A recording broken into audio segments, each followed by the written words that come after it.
The journey to the 2022 MAAC Softball Championship comes to a close today in downtown Buffalo with the top-seeded Canisius Golden Griffins and the number 3 seed Siena Saints here at the Dembski Sports Complex. Welcome, everyone, to the Dembski Sports Complex and into the broadcast booth. I'm Andy Helwig alongside Griffin Della Penna. And Griffin, this has been such an exciting tournament so far here in Western New York, living up to the hype, and what a journey the Siena Saints have been on to get to the title game. An unlikely run. The first game of the tournament, Siena got upset by the Iona Gales. Since then, 4 straight wins to keep their season alive in hopes for their first ever program title. Taking a quick look of how these two teams got here, Canisius had the much more likely road as the number 1 seed, did a great job beating Marist and then Iona yesterday in walk-off fashion, so they've only played 2 games in this tournament in comparison to Siena, who's been fighting for their lives, and this will be their 6th game here today. Yeah, if Siena wants to get to the title, they have to beat Canisius twice today, coming out of the losers bracket, as the Griffs, as Griff mentioned, won their first 2 games, defeating Marist, and then yesterday defeating Iona in what was a wild contest, a fantastic pitchers duel, 2 of the best pitchers in the conference going head-to-head, Megan Geis and Kara Zazzaro, dueling shots, dueling strikeouts, and it was eventually the Griffs who would come up with a very unlikely and wild finish to this one. Well, yeah, no runs were scored until that 7th inning, and we'll see in just a minute a long go-ahead home run, and you see it right there from Jamie Sheeran. That one left the yard, and that was a huge blow to this Griffs team, potentially fighting for their lives later in the day. But then with 2 outs in the inning, 5 base runners reached for Canisius to win. Christy McGee-Ross with a huge walk-off, the slap hit the other way. The Griffs now in their 2nd straight championship appearance after losing to Manhattan a season ago. On the other side, for the Siena Saints, they lost their first game to Iona and it went right into the elimination bracket to start. And then, like we mentioned, were able to fight back after losing to Iona, able to beat Ryder, able to beat Fairfield, and able to make their way to the championship game, and doing it a lot with their stud freshman pitcher. Adriana Romano has been stellar so far in the tournament. Adriana Romano, as a freshman, is stepping up to the plate when their team needs her the most. So impressive. We might see her later, but Ava Fitzmaurice, she'll get the start today. Actually came in relief against the Griffs earlier in the season and really shut this Golden Griffins offense down, so that's why she's going to get to start today. Canisius, every single game so far, every single inning that they have played, Megan Geis has been in the circle. They're going to keep that going as she is, again, the unanimous pitcher of the year in the conference. And she's thrown 2 no-hitters already this season. As we take a look at the Griffs defense, a very strong unit in the outfield. You have the player of the year in Aaron Hufford in left. Christy McGee-Ross can cover a lot of ground in center field. Co-rookie of the year, Sage Alfaro at second base. This is a really solid defense, Griff. Also to mention, Gianna Fazzolari behind the dish. She was a first-team All-MAAC selection in her own right. Lindsay Dennis, a 5th-year player. And, man, they are just so defensively sound and transitioning now into Siena as they are killing it right now at the dish. Isabel Pardo is looking for her 10th hit of the tournament. She is now the program leader with 68 hits in a season. It's very impressive stuff. Again, if you look down this lineup, consistently 1 through 9, they are playing their best softball when they need it most. And we're just about ready to roll here from the Dembski Sports Complex. Thanks for joining us for Championship Saturday here in Western New York. The Griffs, 1 game, can win their first championship since 2009. The Siena Saints, they need to win a pair of games today and take what would be their first title in program history. Isabella Pardo digs into the batter's box, and Megan Geis's first pitch of the game, missing down and outside, and we're underway in the championship game. The second-teamer in Pardo so far this season, 338 average, but in this tournament, 529, 6 runs scored, an RBI out of the leadoff spot, 2 stolen bases and 2 walks. The great slap hitter at the top of the card as she swings and misses at the 1-0. Big swing and a miss. You'll see that a lot from Geis here today. She has such great command of her stuff. She can overpower hitters with her fastball, but then with her off-speed pitches as well, she also gets a lot of swing and miss.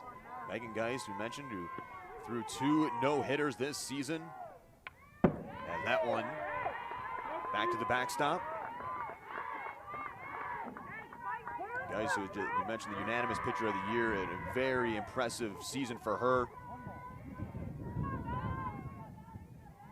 All first team selection, unanimous pitcher of the year, and threw a heck of a game yesterday to get the Griffs here against Iona as the 1-2 bounces in. Yeah, Pardo was thinking about maybe attempting at that one. Smart to hold back on that. And again, she has such great plate discipline. She needs the pitcher to come to her in this situation, and we've seen that all tournament long. Canisius entering the MAAC championship with the lowest ERA and highest strikeouts per game in the conference. A 181 ERA and 149 strikeouts and 131 in the third innings. Which will be interesting to see against Siena, who is last in the conference in terms of strikeouts with 224 so far this season. 3-2 from Geis. Sent back by Pardo. And this is something that Siena is going to need to do, is work these at-bats against Geis and make her earn her outs. Absolutely, and they want to get her at some point out of this game, right? Nothing against the other Canisius pitchers, but that's why Megan Geis is the unanimous pitcher of the year. We have not seen Emily Nicosia. We haven't seen Alexis Churchill, so it'll be interesting how those pitchers also fare here in the postseason. As Pardo slaps one to the left side, and it is caught! Erin Hufford, the MAAC Player of the Year, with the highlight reel catch to get us started. She has done everything to will her team to victory so far here in this tournament. Yesterday, some big-time hits, a 3-hit performance, great plays in the field, diving out for that one for the first out of the game, and that's a statement if you're Canisius, showing, hey, it's going to be tough for you guys. This is not going to be easy sledding like how you've had double-digit hits in so many of your games so far. You're really going to have to work for it here today. This is a journey that Canisius has been looking forward to all year as Antonia Alba swings and misses at her first pitch. The Griffs, who made the MAAC championship game last year but came out of the elimination bracket against Manhattan and dropped that first game, and have had that on their minds all season long, and getting back here, this time through the winner's side. And that's when their first game of the tournament against Kim Griffin, when I had my interview with her, she talked about the importance of staying on the winner's bracket, and that's just due to a short-term memory of losing their first game against Marist last year, and unfortunately having to do what Siena's doing now. One slip-up ends your season, and they know the significance of them now. Hey, Siena has to come out here and beat us twice today, something that is very tough for us. We're riding an 11-game win streak that ties our season high, so they're grooving at the right time, but it's a daunting task for Siena, and they've stepped up to the plate in every other scenario here so far. The 1-2 from Geis is sent aside from Alba. Alba has hit 3 for 11 so far in the conference tournament, 273. She's done a great job when Pardo reaches, and she has her traditional singles to bunt her over. So with Pardo not on here, it's swing away. We haven't really seen her in this situation a whole lot. 1-2 bounces in. There you see Casey Bump, the head coach for the Siena Saints. Siena got swept by the Griffs earlier this year on April 16th, 3-1 and 2-0.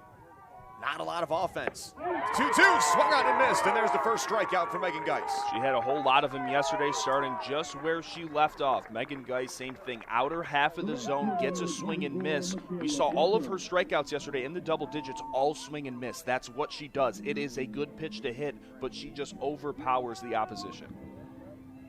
Geis, who had 10 strikeouts in that 3-1 victory for the Griffs back on April 16th over Siena.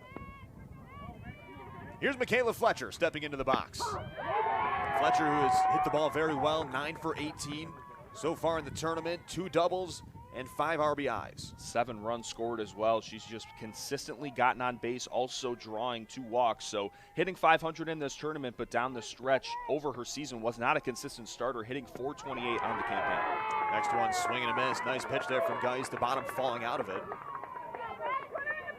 Now Megan Geis in the driver's seat at 0-2. So much confidence, and this is also a statement for her due to the fact that she was not able to pitch last year in the tournament as a freshman. You can see right there, that one dropping right off the table. And that was a huge loss for this Canisius team. They really had to rely on Emily Nicosia on short rest. She had a few complete games. Alexis Churchill.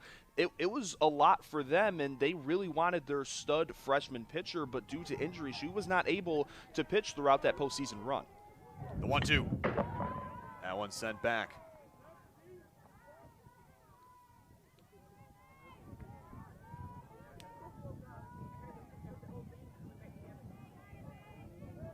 Canisius and Siena have met once previously in postseason play. It was back in 1991. The Griffs won that game. Siena was in the title game for the first time in program history. They've never won more than 2 games here in this tournament as well. They're consistently in this postseason, but they're mostly a first-round exit. It looked like it was going to be the similar story after being upset by the Gales, but what a great run from the Saints. 2-2. Another one slapped away.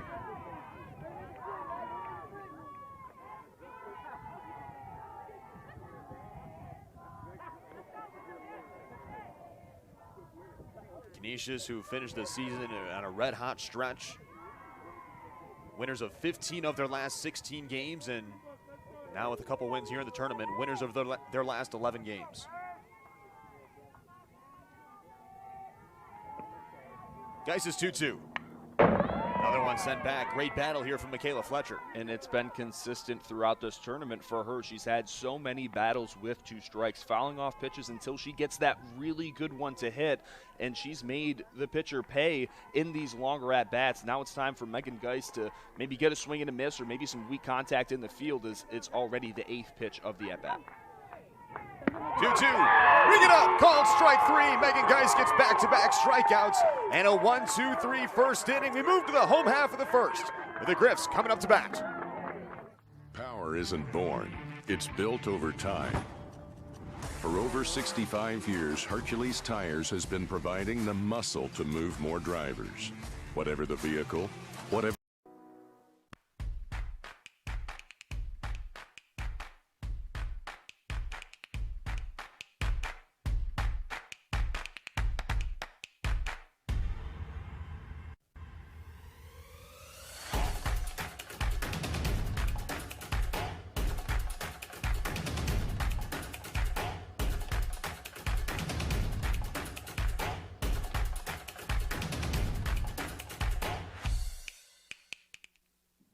And there you get a look at one of the best defenses in the MAAC. And Griffin, this Siena outfield, they get just about everything that comes their way. I mean, we've seen diving plays from Pardo multiple times, Elba out and left, even consistent play out there and right when Fletcher's been out there. The traditional left fielder is Fitzmaurice. She's inside the circle today. And again, this infield, that's why they have the conference high 971 fielding percentage. And we'll see if they can limit this Golden Griffins lineup again. 1-2 punch with Erin Hufford and Christy McGee-Ross. They, in their own right, really willed this team to victory yesterday with both multi-hit performances. And this is a team that loves to run on the base paths. Set a single season record with 105 stolen bases this year. And they'll be squaring off against Ava Fitzmaurice, who in 10 innings so far in the conference tournament has yet to allow an earned run. And her first pitch to Erin Hufford is a called strike on the outside corner. Hufford, who down the stretch was hitting it really well, also had 4 3-hit games in the last 7. Next pitch missing outside. Our umpires for today, Scott Gavin behind the plate calling balls and strikes. John Lawrence over at first base. Benjamin Murphy over at second, and Jim Barron at third, part of our 4-man crew today. Yeah, I'd love to have the 4-man crew here. And we fouled away, and Hufford, you just mentioned some of those 3-hit games for her. One of them was yesterday when they really needed her most, had a single early on, one of the only hits against Cesaro for Iona, then had a leadoff double in the 6th, was stranded after Cesaro struck out the side, and then when they needed her most with 2 outs, bases loaded, hit a ball into play, worked her magic, ran down the first baseline, slid head first to tie the game, and then that allowed Christy McGee-Ross to have the walk-off hit in her next at-bat. 2 balls, 2 strikes, the count to Erin Hufford. This one slapped back up the middle. Fitzmaurice gloves it and flips it to first in time for the out. The first time that Fitzmaurice had her start yesterday against Marist, that was something that I said to you, and how impressive she was in fielding her position. Maybe that's just due to her being a traditional position player out there in left field, but she has done such a great job. That one's over her head. She had to jump up for it. Nice strong throw. Even with Hufford's speed, she was not trying to rush things, and she gets the out. Well, and that's a good thing she got it too, because Shannon Bonowit coming in behind her. If she doesn't, I'm not sure Bonowit's able to make that play. And here's Christy McGee-Ross. Flashed a bunt, pulled it back on the ball. Christy McGee-Ross, who's had a heck of a season in her own right, hitting .349 this year. Let's go, baby girl. The 1-0 pushed down the line. This is a great bump by McGee-Ross, and it's going to get her aboard. She has done that all season long. She has perfected that drag bunt for base hit. She did it yesterday against Cesaro, doing it again here today early. This is when the Canisius offense really hits their stride, when they can get runners on and manufacture runners with Destiny Falquez right here, and also the threat of the stolen base opportunity here with McGee-Ross at first. Yeah, McGee-Ross, who's got 22 steals in 27 tries. As Destiny Falquez digs in for the Griffs.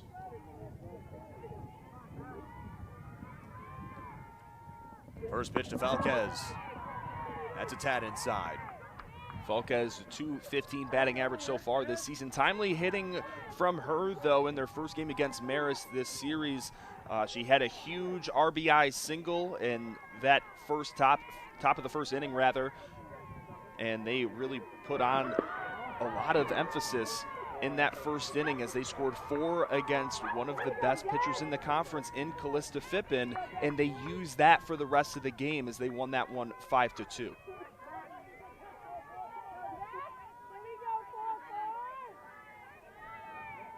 A 2-0 from Fitzmaurice. Falquez tries to push another bunt down, but that one's foul.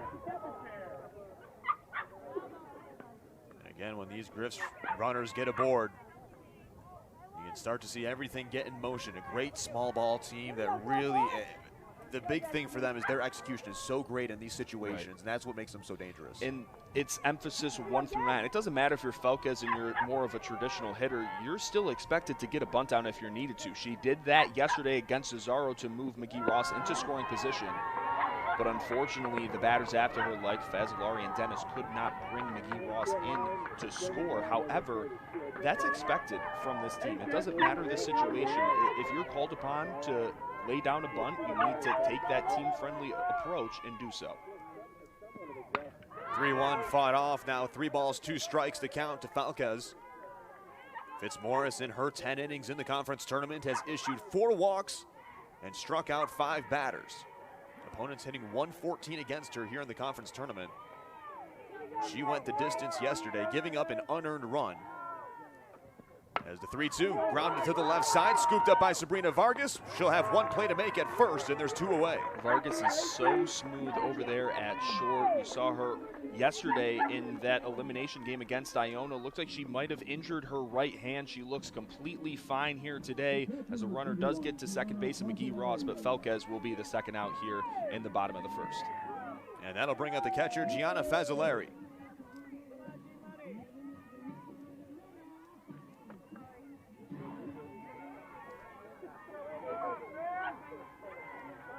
Fazzolari hit .305 this year as she takes a first pitch strike.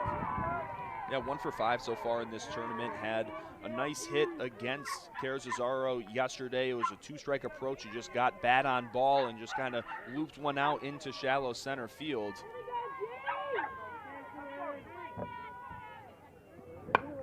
This one sliced away to the right side and will make its way into the parking lot. But throughout this season as well, Canisius has done a fantastic job with 2 outs in moving runners along, and like we saw yesterday with the walk-off, that's a great example of that. They're not trying to do it with just 1 swing. They're going to continue it down the order and take that team-friendly approach to get runs on the board. She's got a team-high 8 home runs. This one driven down the left field line, in for a fair ball. Coming in to score is Christy McGee-Ross, and the Griffs take a 1-0 lead, courtesy of Gianna Fazzolari. Fazzolari getting the Griffs up on top early here. A great compact swing. That was a jam shot on the inner half, and Fazzolari will take another look at it right here. Extending on that inside pitch. That is so hard to do. She got the barrel on that one, also taking second there as Christy McGee-Ross is the first run of the game. Great heads-up running there by Fazzolari, taking second on the throw. Griffs with another runner in scoring position for Lindsay Dennis. Yeah, Lindsay Dennis, another RBI machine for this Griffs team, hitting in the 5 spot, 22 on the season. That also includes in the first game of the season, of the tournament against Marist, had a 2 RBI double against Callista Phippen. First pitch from Fitzmaurice misses outside. And the top three players for the Griffs in terms of RPIs, Fazzolari, Falquez, and Dennis, the 3-4-5 hitters for Canisius, and just fantastic at driving in runners. The next pitch misses down and outside now. 3 balls, no strikes. Also to mention Fazzolari, that was her 38th RBI of the season. What a campaign from the sophomore catcher. 3-0, that's a called strike on the outside corner, and Jocelyn Ulrich, who we've seen all tournament long, Griff, has done a great job of maybe getting a couple extra strikes on that side of the plate. Stealing calls for her pitcher, that is what has really impressed me with her, not just how great she's been at the plate, but she's a fantastic defensive catcher. Almost stole another one right there. That one is too far off the dish, though. It's a walk. The 5th one issued in the tournament by Fitzmaurice. The Griffs with 2 runners on and 2 outs. And here comes the designated player in Tiara Johnson. And Tiara Johnson has been the go-to designated player so far this tournament. Rosie Gomez actually came in a very big spot and pinch hit for her with 2 runners aboard and 2 outs. She ended up striking out in that at-bat, so I would expect Tiara Johnson to continue to hit in this number 6 hole for the Griffs. Fazzolari at second, Dennis at first. 2 outs in the bottom of the 1st inning. Next pitch from Fitzmaurice, that's over the plate for a called strike. Johnson against Maris just 2 days ago, went 2 for 3, had another big hit for this Canisius team with 2 outs early in the 1st inning. Fitzmaurice looking to get out of the 1st with just a 1-run scoring. Here's the 0-2. Just off the plate.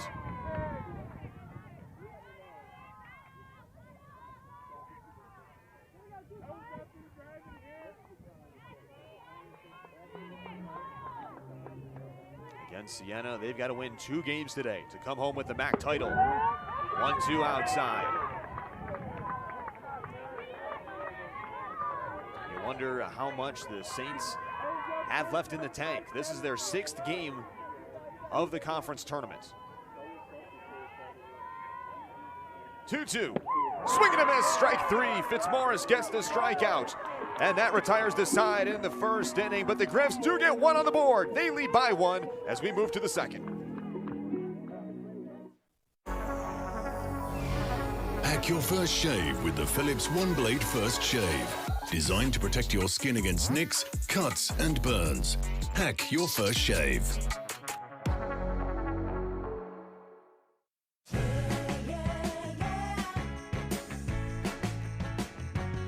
Delicious strawberries, real whole blueberries, and chocolatey dipped flakes tossed with real crunchy almonds. With Kellogg's Special K, you can start every day on the right foot. Because with so much variety, eating well can be delicious. Just do what's delicious. At Metro by T-Mobile, you can upgrade your adventure because we're giving you more choices with the largest selection of free 5G phones from brands you love like Samsung. Switch now and save more. Only at Metro. Popeye's new Buffalo Ranch Chicken Sandwich is here to sauce things up. The internet's favorite chicken sandwich now comes with a zesty buffalo and creamy ranch sauce, spread on our brioche buns with crunchy pickles and juicy chicken breasts. Try it today. Love that chicken from Popeyes. It's time to take it. Take your place in history.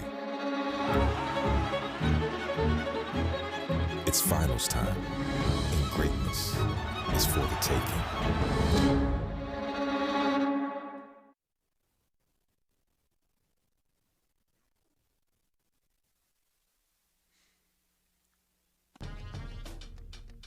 There you get a view of the grain elevators here in Western New York. We've had beautiful weather all week long here in downtown Buffalo. 75 degrees. Our game time temperature, some sunny skies overhead. As we move now into the 2nd inning, Megan Geis back in the circle for the Griffs. And she had a great start, getting 2 strikeouts in the top of the 1st inning. Now she'll face another great hitter who's hitting her best of the entire season right now in Jocelyn Ulrich, a 2nd-team All-MAAC selection, and 1 for 6 on the season against Canisius with a run scored. But here in this tournament, 8 for 17, 6 runs, 3 doubles, and 4 RBIs. This one fouled away to the backstop. Canisius, who finished with 16 victories in MAAC play this year, a program record, excluding the conference-only schedule during last season. As Geis's 1-1 home is again sent aside.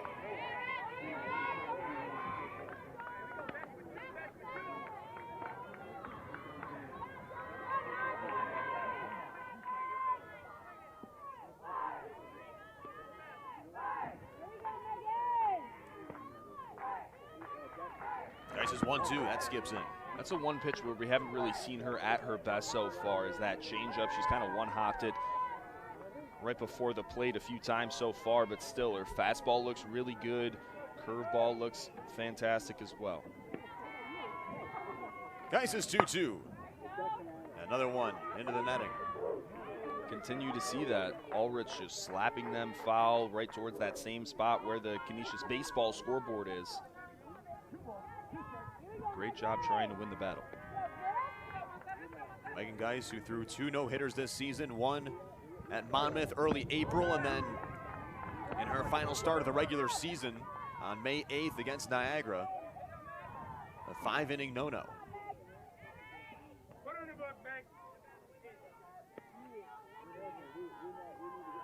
3-2 from Megan Geis. In the air towards the left side, Hufford going back on it, and that one will drift into the corner foul. Another great piece of contact. Again, outer half of the strike zone. Ulrich is taking that nice approach, hitting it to the opposite field, getting a good barrel on it now. She just needs to speed up that swing a little bit quicker. She wants to get it into fair territory.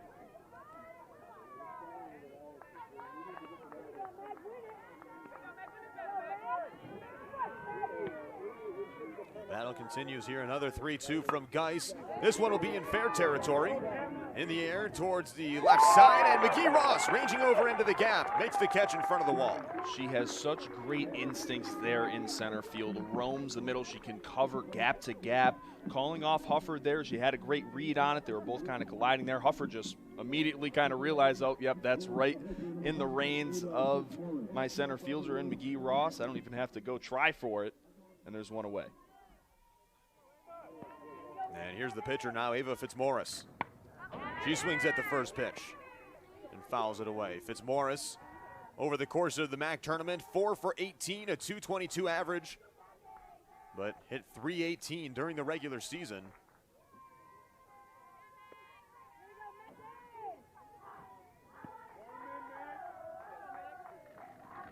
Geis is 0-1, misses high and out.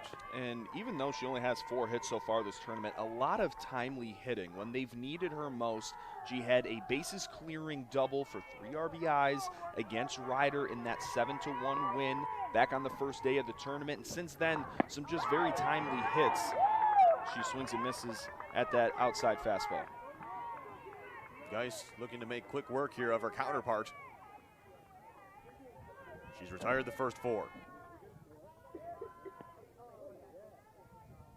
The 1-2 offering, in on the hands and sent back.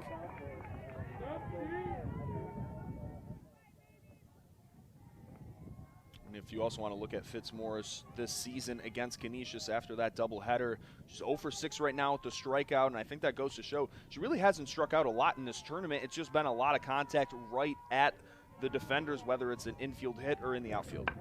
This one put on the ground to the left side, scooped up by the third baseman. Falquez, throw across the diamond is in time, 2 gone. And nice throw there from Falquez. She's the type of third baseman that will play ahead of the bag, and even though she might get some hard hits over there against these right-handed hitters, fields it cleanly, throws it over, and just by a half a step gets Fitzmaurice there for the second out. And that'll bring up Shannon Bonawit. Bonawit hitting .500 in postseason play, 7 for 14 with a triple, and a team best 6 RBIs. And those 6 RBIs again, in the number 6 hole, if you're getting that sort of production, you are going to be so successful in the postseason. That just goes to show, as you transition down in the Siena lineup, there are no holes that, oh, wow, this is going to be an easy out, or, okay, if we're in this situation, I feel confident in it. You have to be weary of every single batter in this Siena St. lineup. As Geis pumps the fastball past her, it's 0-2 now.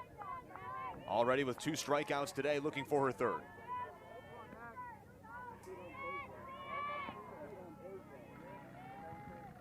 The 0-2 hit on the ground right towards second base. Alfaro there, soft toss on to first. And the first 6 batters Megan Geis has seen have made their way right back to the dugout. Moving to the bottom of the second. Still 1-0 Canisius. Well, well. Heard my baby sis is buying a car. You'll need my secret weapon. Gross. No. Anyway, I already used Capital One Auto Navigator. It was awesome. I found my car online and I got pre-qualified instantly. Bet your credit score went. Wasn't affected at all. Then I got my real rate monthly payment, had an amazing test drive at the dealer, and made this purchase. What? Hold on, check it. Yeah, that's pretty cool. What's in your wallet? Hack your first shave with the Philips One Blade First Shave. Designed to protect your skin against nicks, cuts, and burns. Hack your first shave. At Metro by T-Mobile, you can upgrade your adventure because we're giving you more choices with the largest selection of free 5G phones from brands you love like Samsung. Switch now and save more. Only at Metro.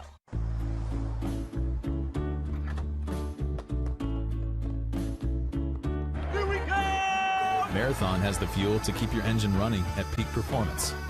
Because you never know where life is going to take you.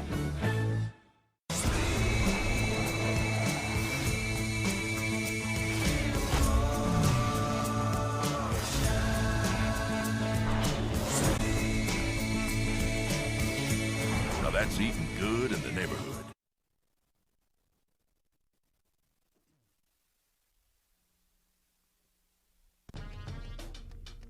Moving into the bottom of the second inning here in Western New York.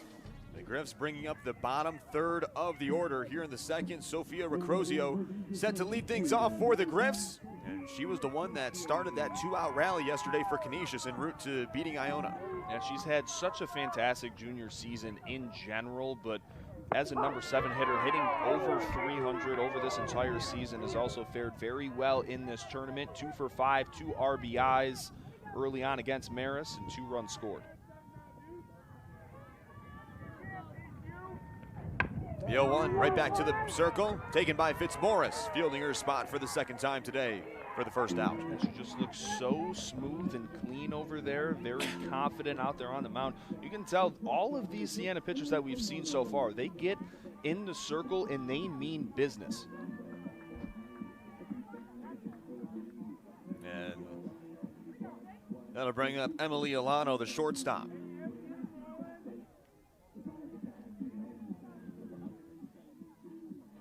Alano hit just 194 this year. Shows bunt on the first one, pulls back. Of her 13 hits, 6 of them for extra bases, 5 doubles and a triple.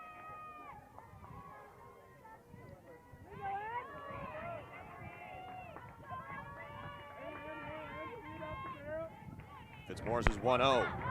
Hit in the air to the right side. McLaughlin will give it a look at first, but that one will bounce its way into the parking lot. And with Alano, too, she was not the starting shortstop to begin her freshman campaign. It was Sydney Costin, who was a all-rookie team member last year, was the Canisius Female Rookie Athlete of the Year, had a great year as a starting shortstop, but unfortunately just hasn't had the same hitting prowess that she's shown in the past. That allowed Alano to really maintain this starting shortstop role towards the latter half of the season. It was actually against Siena where she really kind of took the reins with that starting role. 2-1 in the air to the right side, and making the play is Michaela Fletcher in right field. And there's the second out. Even though Fletcher hasn't played a lot in the field, she's been the designated player almost every single game. The only situations we've seen her in the field is when Fitzmaurice is the pitcher. Looks really clean over there. Again, just taking a few steps over to her left, maintaining the second out. And now we'll see if this bottom half of the Canisius lineup can get things going. We saw production at the top, but now it's time for Sage Alfaro to get her first hit of the tournament. Alfaro, who is a co-rookie of the year in the MAAC, and a first-team All-MAAC selection. She's had a heck of a year in a freshman campaign, hitting .378, and to have that luxury in your 9 spot, man, that must be nice for Kim Griffin. It's definitely a luxury that she is very grateful for. many times throughout this season, talked to Kim Griffin about that, and she's just so impressed of the different aspects of this team, having some fifth-year seniors come back and be leaders, but also so much production from freshmen in this lineup as well. There you see the one and only Ken the Bear Morey. Had some troubles yesterday. He's back in action here today. As Fitzmaurice fumbles it a little bit in the circle, throw to first, just in time to retire Alfaro. And Ava Fitzmaurice, authoring a 1-2-3 second inning, keeps it 1-0, bottom third of the order coming up for the Saints when we return. Hack your first shave with the Philips One Blade First Shave. Designed to protect your skin against nicks, cuts, and burns. Hack your first shave. Think Dad's searching doggy diet plans for Josie? No, he's switching his choice cashback category to home improvement, so he earns more on a new doggy door, extra large. With the Bank of America customized cash rewards card, you just can't stop getting rewarded.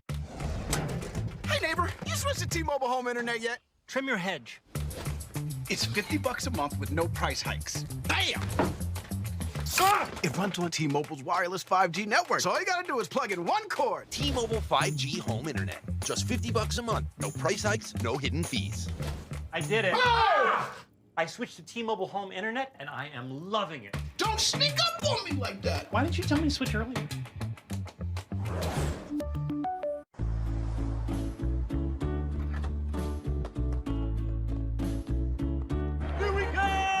Marathon has the fuel to keep your engine running at peak performance.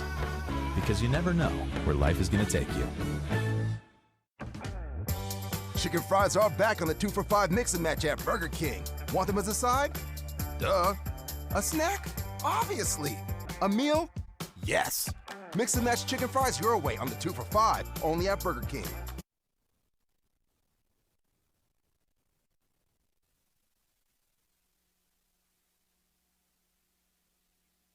And the speedy Sage Alfaro nearly beating that one out, but Fitzmaurice able to recover just in time. Fitzmaurice recovering, but also Emma McLaughlin with a great stretch there. Actually kind of had two hands on her glove there to reel that one in, as it was a low throw. But again, with Fitzmaurice reestablishing herself, collecting herself, and throwing it over just in time to end the inning for the Griffs. And this game shaping up to be how the first two meetings of the regular season did as well.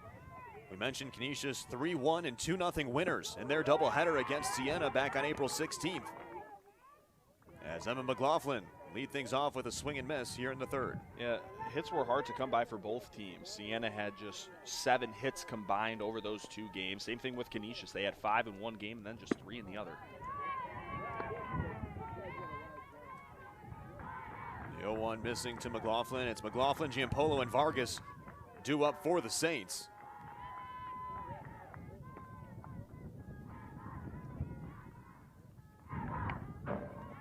Another one fought off, and again, we've seen Megan Geis all game long. It hasn't really fallen behind in the count, has gotten ahead early, and has been able to operate from the driver's seat. With this 1-2 count, we've seen her predominantly go with that fastball outer half, get a swing and miss. She does have one backwards K so far, but in the last inning, just 1-2-3, creating a lot of weak contact. 1-2 in the air to the right side. Recrozio laying out. It hauls it in. Sophia Recrozio going down to the turf, and there's one gone. That's not the first time she's done that this tournament. Yesterday in the gap, had a diving catch. This time, we'll take another look at it. McLaughlin down the line, fully sprawling towards the Dembski turf in almost a warning track. Man, what a catch by Recrozio to steal one away from the Saints. And a great angle from there to get a look at that one, and the Griffs defense going all out here in the title game. Here's Ashley Giampolo, and the first one, a swing and a miss. So Giampolo, she's been the substitute at third base for Styles so far. She was their predominant third baseman, was actually really good so far this season, hitting just about 235. Unfortunately for Autumn Style, was injured in game 1.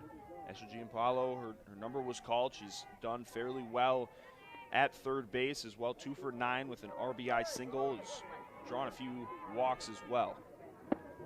The 1-1, that one's just off the plate. 2 balls and a strike to Jim Polo. Megan Geis has retired the first 7 batters she's faced. Great crowd out here at the Dembski Sports Complex for the MAAC Championship. I was walking around yesterday in Buffalo. I saw some folks with some Sienna shirts on, and folks showing out, making the trip down the 90 from the Capital Region, coming here to downtown Buffalo. Even just in general for this tournament, I mean, so many fans and family members from all the respective schools that we've hosted here so far. It's just been really great to see. The 2-1 pitch, a called strike. Excuse me, that was 3-1s. Now it's a full count. 3 balls, 2 strikes, 1 gone in the inning.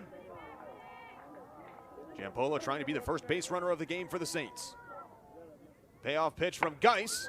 Hit it in the air again, well to the right side, and there is Recrozio, a little bit easier this time, able to bring it in for the second. Yeah, maybe a little bit more traditional with that one, running over to her right side towards the gap and making the catch on a line, but nice contact there from Giampolo. I'd say arguably that's probably the hardest contact we've seen against Megan Geis so far, but if that one gets down an easy single, then you bring it down to Sabrina Vargas. Instead, we're going to see the Sienna shortstop here with 2 outs. Ulrich hit a good one to center earlier, but yeah, those 2 probably the only hard hit balls against Geis thus far. Vargas, she swings at the first pitch, elevates it to shortstop, and Emily Olano is waiting. 9 up, 9 down for Megan Geis as we move into the bottom of the 3rd. Still 1-0 Canisius. A group comprised of 11 member institutions, working together to represent the voices of all student athletes. From the drawing board, the boardroom, to the field. Custom, quality, on time. Everyone is a customer. Everything you need is right here.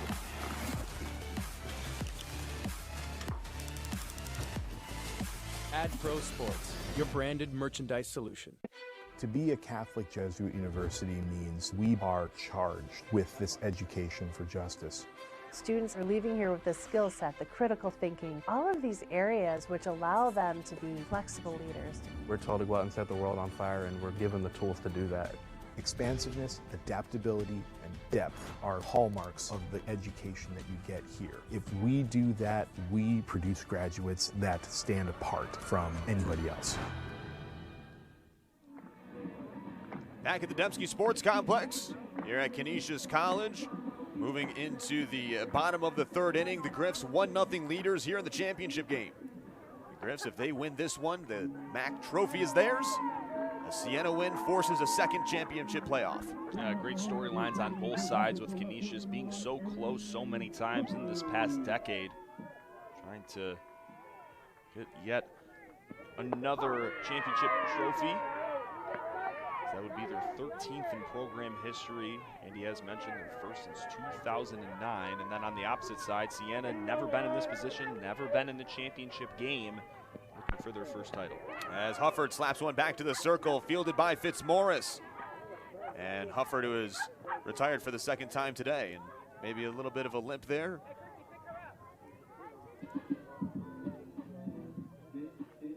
Taking another look at that now. 4th time that Fitzmaurice has had to field her position. Yeah, just kind of came up a little limping there. Was trying to come hard out of the box, and maybe a little too hard there. Might have tweaked something, but we'll keep an eye on that. Yeah, Hufford really stretched that last one out. So we'll keep an eye on her, the MAAC Player of the Year, as Christy McGee-Ross is 1 for 1 today.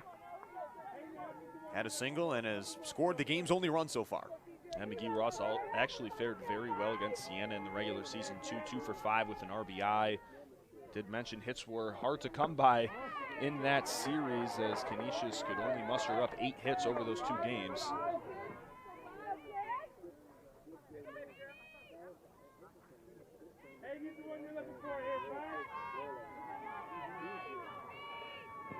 The 2-0 to McGee-Ross, that one a call and strike. Kristen McGee-Ross, who really epitomizes this Canisius offense, the ability to hit and get on and run. 2-1 pitch, hit on the ground to the right side to second base. Bonowit there, the shuffle on to first. And now we've seen Ava Fitzmaurice start to settle in. She's retired her last 6. Yeah, and I'm interested to see if there's going to be a different approach the second time through the order now with the number 3 hitter in Destiny Falquez due up here. Again, just so much weak ground ball contact, short either back to the mound or regardless to, the right side of the infield. But going to have to see Canisius again just with a 1-run lead. That's not going to probably be enough in this game. And a foul ball hit to the third base side. After this last out, we'll check in with a third member of our team, Vinny Cristiano, who will be chatting with Canisius head coach Kim Griffin. Get her thoughts on what has been a tight game so far through the first 3 innings as the 0-1. That one misses down. Similar story like what I just mentioned with McGee Ross playing very well against Siena in the regular season. Same thing with Falquez, had a hit and 2 RBIs in that 3-0 win. And time will be called, and Destiny Falquez is going to take a chat with Griff's assistant coach Ray Hennessy.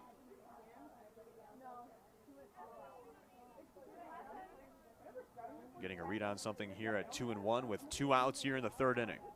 And something I like with Canisius, they're one of the only teams I've saw so far this tournament that takes that will go call time and go talk to their third base coach. Maybe they're realizing something over there again the second time through the order, but it just goes to show Ray Hennessy's always trying to find the advantage. Whatever he sees, he wants to relay that to the batter. 2 balls and a strike. Falquez trying to spark a 2-out rally. As she gets a piece of that one, and is that ruled a fair ball, or doesn't appear so? Yeah, foul ball. Yeah.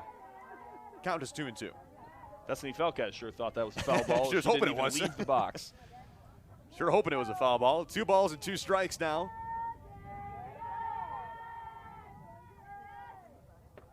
And that one a called strike 3. And Falquez retired on strikes. The second strikeout of the game for Ava Fitzmaurice. The Griffs go down in order in the 3rd inning. The last 7 batters retired. And we will hear from Griffs head coach Kim Griffin, who is down on the field with the 3rd member of our crew, Vinny Cristiano. Thanks, guys. Coach, this is your 2nd consecutive appearance in this game. You guys have a lead early. What's the mindset like in the dugout right now? Just stick to our plan, play our game, play great defense, and figure out their pitcher a little bit better. Thanks, Coach. More of the MAAC Softball Championship between Canisius and Siena when we come back. Hack your first shave with the Philips One Blade First Shave. Designed to protect your skin against nicks, cuts, and burns. Hack your first shave.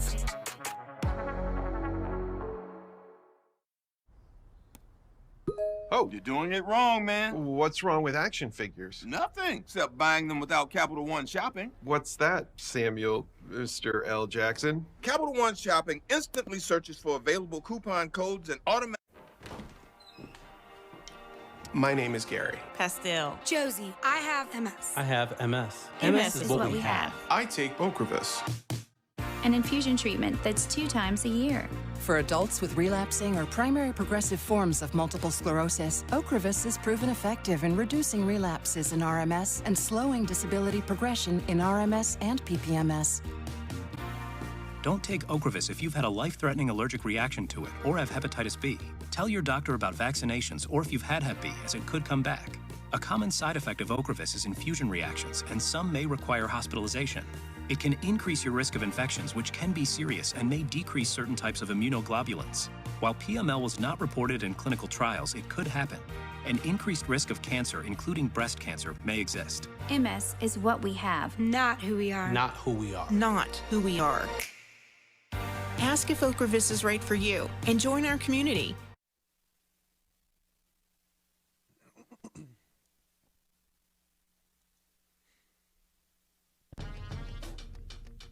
You see Buffalo City Hall, just about a 10-minute ride down Main Street here from Canisius College, right in the heart of downtown Buffalo as we move into the top of the 4th inning.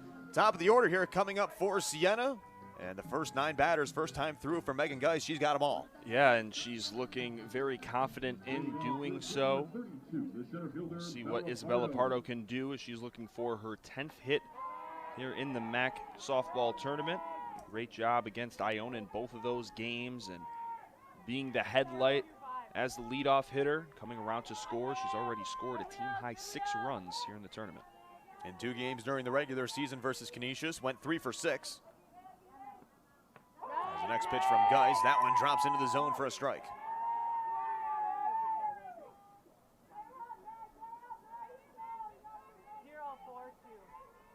Megan Geis again getting in front in the count, 0-2. 50 pitches, 35 strikes from the Griffs ace.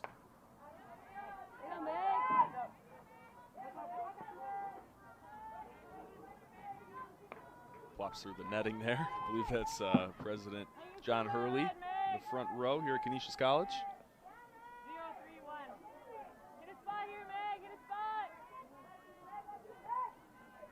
Geis already with 2 strikeouts today. That one fouled away again. Isabella Pardo, who is not an easy out, even if it's out of the strike zone, just such a great job with her hand-eye coordination, putting the bat on the ball. And she hits to all 3 fields, too. She can pull on it. She can slap it down the line like we almost just saw right there. Not going to wow you with extra base hits, but just consistently gets on base. Another 0-2 from Geis. This one's in play towards second. Alfaro on the short hop, flipping to first, and just in time to get Pardo. That is a very impressive play from the freshman in Sage Alfaro. That took a nasty hop right as it was about to get into her glove, but watch right here. Makes a great read. Again, keeping that glove low. Sometimes with a hop like that, you almost want to funnel it back into your body. That's when you bobble it, and then there's no play at first base. Great job right there by Alfaro. Yeah, that's a tough play to make on that short hop. So Alfaro makes the play. 1 out here in the 4th inning. And a swing and a miss from Antonia Alba, 0 for 1 with the strikeout today. And if you also want to look at her against Canisius throughout the regular season, 0 for 6 with 3 strikeouts. Alba is kind of used in this 2-hole again to move runners along, whether it's the bottom of the order, if Sabrina Vargas gets on, Isabella Pardo. These situations where we've seen her with nobody on and swing away, that's not when she's been as successful. That was a great stat there showing 11 batters, 9 first pitch strikes from Megan Geis.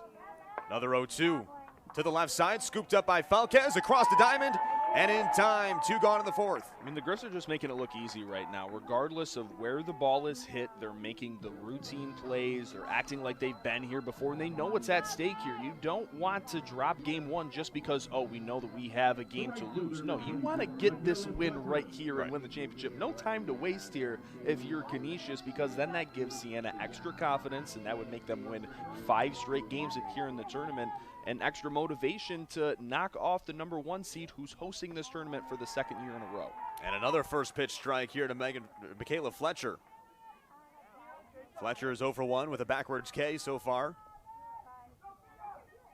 Aaron Huffer told us yesterday after the Griffs win over Iona, she's got papers to write. They got other plans. They don't want to play a second game, get it 1 in and 1 out here. This one grounded to the left side, scooped up by Alfaro, and 12 up and 12 down for Megan Geis so far through the first 4 innings. And Casey Bump and the Siena Saints looking for an answer to Megan Geis, and we'll see if Casey Bump has any insight for us as she makes her way over to our very own Vinny Cristiano, and the Griffs looking for more support when they get up in the bottom of the 4th inning, as we will go back down to field level with our very own Vinny Cristiano. Thanks, guys. Coach, it must have felt pretty good this morning waking up knowing you're in the championship game. You guys do want to play 2 today. What's the key in this one to make sure you play another game this afternoon? Just stay relaxed and keep doing what we've been doing. Thanks, Coach. We head to the bottom of the 4th next. This is the MAAC Softball Championship game on ESPN+.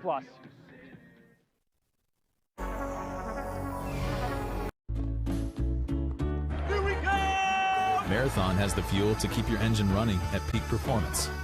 Because you never know where life is going to take you.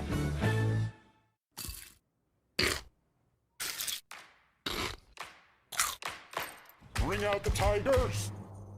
Mighty, mighty tiger! Bring out the tiger! Your mighty, mighty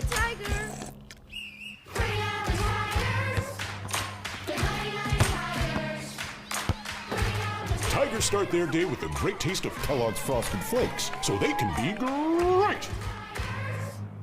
Part of a complete breakfast. Chicken fries are back on the 2 for $5 mix and match at Burger King. Want them as a side? Duh. A snack? Obviously. A meal? Yes.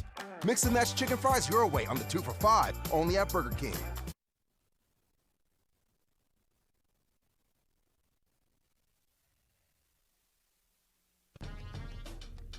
There you get a look at the canal side area in downtown Buffalo, right on the water. A lot to do. It's a beautiful day for it. It's also a beautiful day for the MAAC championship here at the Dembski Sports Complex as we move into the bottom of the 4th inning. Andy Howie, Griffin Della Penna. We just heard from Vinny Cristiano last half inning. And the Siena Saints trailing 1-0, but Ava Fitzmaurice has retired the last 7 batters. Yeah, and Casey Bump right there keeping it short and sweet, wanted to just get to the point, and I don't blame her there. In that situation, they just need to keep doing what they're doing because they are limiting Canisius as they have not had a base runner since the bottom of the 1st inning. Now it's time for them to get the bats rolling again as we've saw throughout this tournament. This one to Fazzolari in the air towards the right side and drops in out over the glove of Bonowit. Fazzolari makes the quick turn and she'll head back to first base. Gianna Fazzolari, her 2nd single, and the Griffs have the leadoff runner on in the 4th. Yeah, Canisius only has 3 hits on the day. Might as well have Fazzolari having her 2nd one right there. It's like Bonowit maybe had a chance there, still just right off the tip of her glove, and Fletcher coming on as well. So we'll see what happens there as it looks like Sam Weber's going to come into pinch run. She did come in yesterday against Iona, and in a stolen base opportunity was actually thrown out by Jamie Sheeran at 2nd base. This Canisius team, the 2nd team in the MAAC to have ever stolen 100 bases in back-to-back seasons. Marist in 2015 and 16 accomplished that feat. And now Weber on as the Griffs try to put things in motion here with Lindsay Dennis up to the plate. Sam Weber again coming off the bench. 17 for 22 in stolen base opportunities this season for the freshman. Lindsay Dennis again so far this tournament just 1 for 6 with an RBI and a run scored. First pitch misses down and outside. And the pressure mounting in these situations because as we've seen all tournament long, another pitcher's duel. Fitzmaurice throwing really well today. Opportunities like this are few and far between, and the pressure to execute and move this runner over is growing as Weber takes off. Throw down is 2nd, not in time. Weber popped off the bag and still safe. A stolen base for Sam Weber. Yeah, almost went over the bag there, but got a great jump again, sliding to the outside of the bag. We're going to see Bonowit try to apply the tag, but a nice slide in safely there. That's a nice call. She almost went off, but her foot stayed on the bag. So that was the key to make sure that Weber wasn't thrown out for the 2nd time in 2 days. And a great shot there, and Sam Weber sneaking in under the tag. She's safely at 2nd base. And now our 4-man umpire crew is going to chat it over again, perhaps. And it was a bang-bang play. That was about as close as it could be. But the call on the field was safe. Let's take another look at it. Again, this is the behind view. A nice strong throw from Jocelyn Ulrich. Again, one of the best catchers in the conference. Looks like that hand's in there. And then see that back foot still on the bag. I would be very surprised if this call gets overturned. I mean, it was close, but Weber just snuck under that tag. And she's in at 2nd with a stolen base. And that's so crucial for this Canisius team. Again, that eliminates the double play ball. They still have no outs and a runner in scoring position.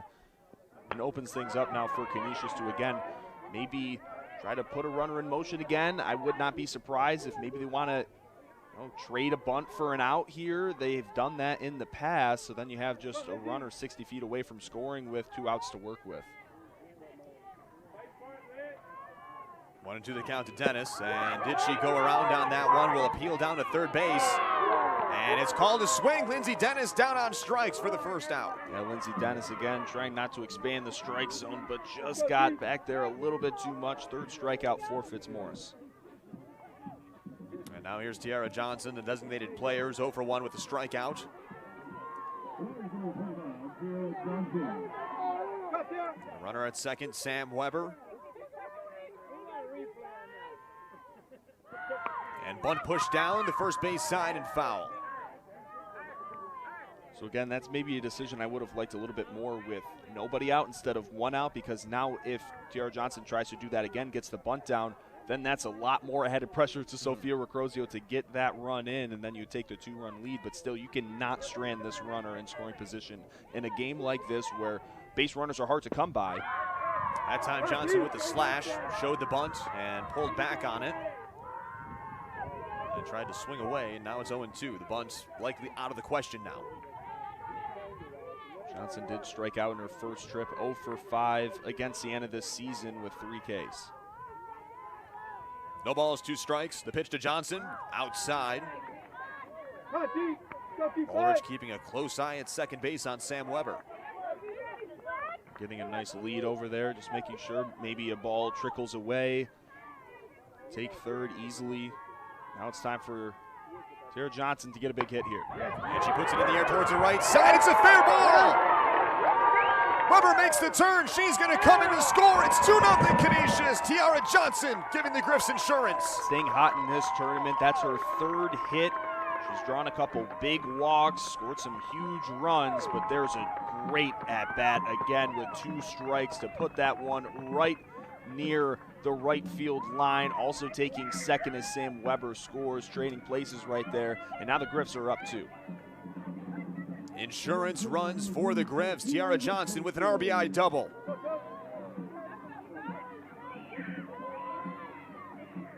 Just her 3rd double of the season, and comes at a huge time for the Griffs.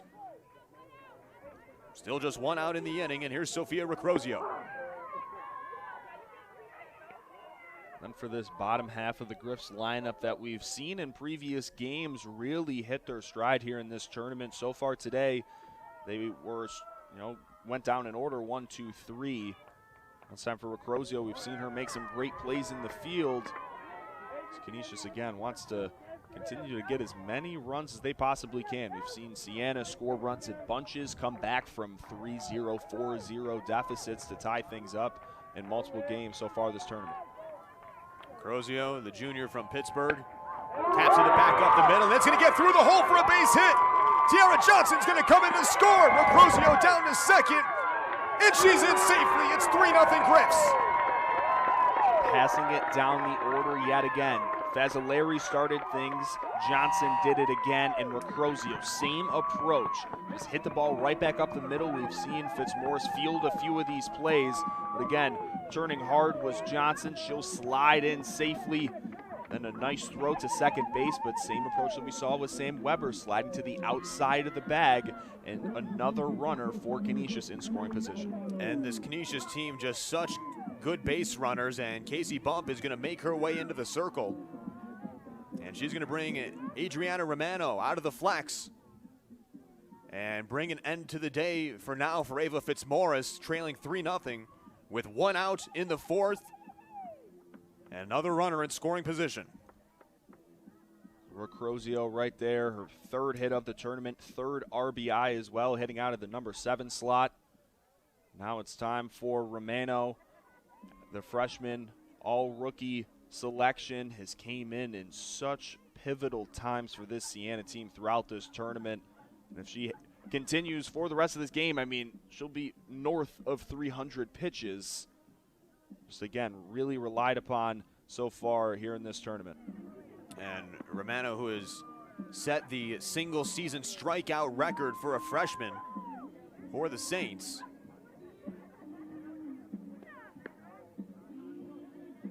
She is 3rd all-time in single season Ks for Siena. And now coming in, trailing 3-0, 1 out, runner at second.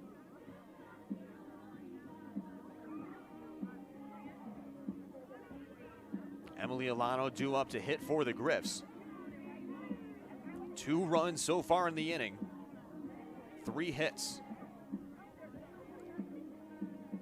Yeah, this is make or break time for Siena here, and with Romano coming in here, again, you look at her season stat line, but in this tournament, a sub-2 ERA as well, so she's been amazing to watch. A few wins, came in for a save opportunity as well against Ryder earlier in the tournament, so again, just doing it all for this Saints team. In 17 innings in the conference tournament, 5 walks, 21 strikeouts, and a 1.24 ERA. So the changes here for Siena. Romano goes into the circle. Fitzmaurice goes over to left. And Antonia Alba takes over now in right field. And she's smiling right there with Jocelyn Ulrich. Is even in this high leverage spot, she's feeling good. She's been in these spots before and so confident in doing so. And Romano rather, who came in and struck out 5 of the last 6 batters to punch the Saints' ticket into the title game. Struck out the side in the 7th. And the 0-1, a hit on a line back through the middle of the field for a base hit. Recrozio gets the green light. She comes in to score. 4-0 Canisius. The story for this Canisius team through their first time in the lineup, there was not that same level of production in the bottom half. Now, right now, this Canisius 5 through 9 batters is doing it all for them as they take the 4-run lead. 4-0 Canisius in the MAAC title game. In the bottom of the 4th inning, Romano giving up the RBI single, and now here's the co-rookie of the year in Sage Alfaro. Yes, 2 freshmen duking it out here with Alano at first base. And Weber, Johnson, and Recrozio all coming around to score here in the 4th. 2 members of the All-MAC rookie team going head-to-head here. The 1-0 slap to the left side, and if you're Canisius now, you've got all the momentum, and you can tell that the 4-0 lead, and you got Megan Geis in the circle. Yeah, Sydney Costin, you better believe the Griffs are hot. Right, yes, they are. They're feeling good right now, and now it's about just strangling this lead that you have and possessing it and not even giving Siena the opportunity of thinking that they can come back. Alfaro trying to paint one down the left field line. As there's Ava Fitzmaurice, will now take it all in from left field. Again, great through the first 3 innings, but allowing that leadoff hit, getting that strikeout against Dennis, and then after that, just been going down this Canisius lineup as that one will trickle foul. And Jim Polo letting that one roll. It was the leadoff single for Gianna Fazzolari. Lindsay Dennis struck out, and then Tiara Johnson double. Recrozio single, Alano single. A lot of them going right back through the middle. 1-2 to Alfaro. Swung on, and was that tipped? No, it's a strikeout. Romano gets her first K, and there's 2 gone now in the 4th. That curveball was on a string. Alfaro now talking to Erin Hufford about that strikeout pitch, her first strikeout of the day again, but Romano has done it all series long. She has been such a filthy pitcher. Look at that, just straight vertical break on that pitch. That was so impressive. And a throw back to first base, and they got Alano in a pickle, and Alano just took off and swiped second. And that's this approach. Again, everybody's expected to put a bunt down, steal the extra bag right as Ulrich threw that. Alano with sneaky speed, as Kim Griffin has mentioned a few different times, stealing second base right there immediately as it's thrown, making a beeline. There's no sense in going back because you're probably just going to get tagged out. Might as well try something and make something work as she makes her way to second. The Griffs, after stealing 105 bags through the regular season, had not swiped one so far in the conference tournament until today. And now they've got a couple in this one. Hufford so far 0 for 2, a couple ground outs to the pitcher. And she's got a 3-0 count.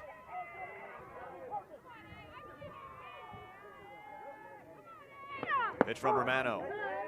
That one on the outside corner, a called strike. Alano, the runner, at second.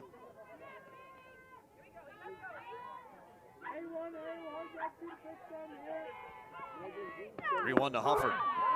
And thought she had ball 4. She'll have to go and pick up her bat again. She's got a full count now with 2 outs. Hammering the strike zone right there on the outside corner. Back-to-back pitches against the player of the year in Erin Hufford. Romano, see if she can get back-to-back strikeouts to end the inning. Payoff pitch, and she does! Strikes out the last 2 batters of the inning. And the Griffs strand one on, but they tack on 3 runs in the inning. They lead 4-0 as we move into the 5th.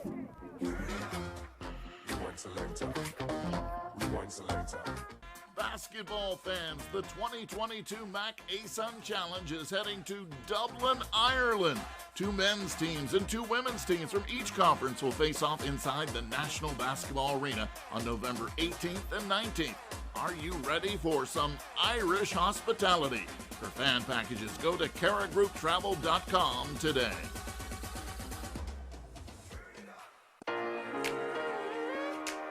I got a good feeling. Yeah, I'm up on the cloud, ain't coming back down.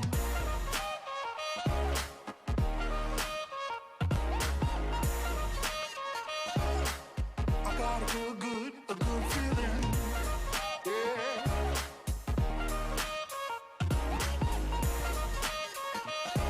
Yeah, I'm up on the cloud, ain't coming back down. At Siena College, we make good on a lot of guarantees. Personal attention, career experience, guaranteed. Graduate in 4 years or we'll pay the rest, guaranteed. Did we mention Siena is the #1 college in New York for job placement?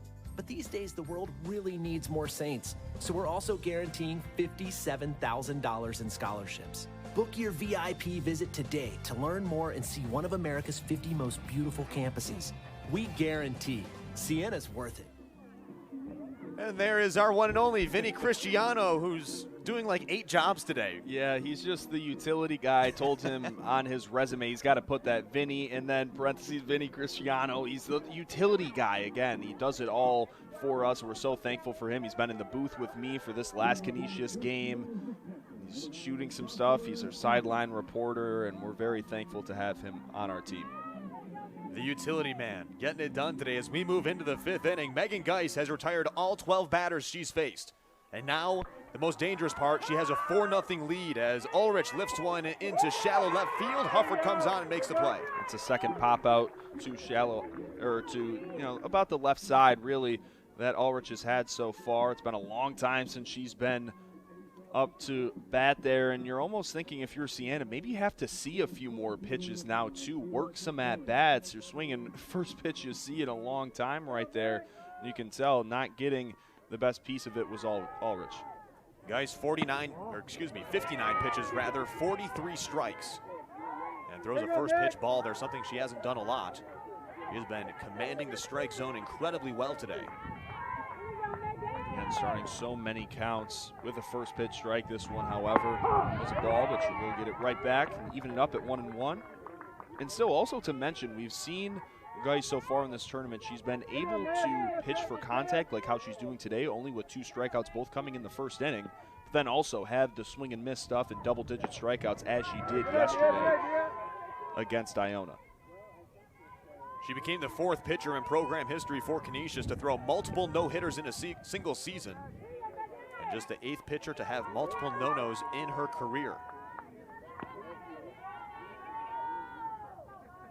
2-1, swing and a miss, overpowering fastball from Geis. It's 2-2. Fitzmaurice just not able to catch up to that one. Grounded out to third base earlier today.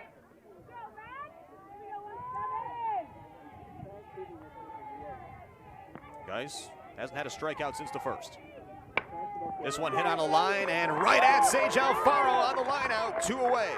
So many balls have been hit Alfaro's way. That one on a line, she's looked so composed in doing so. Made a few nice plays ranging over as she gives a little shimmy right there as well. Going low to catch that one like a catcher. And getting the second out here in the top of the 5th. Here's Shannon Bonowit.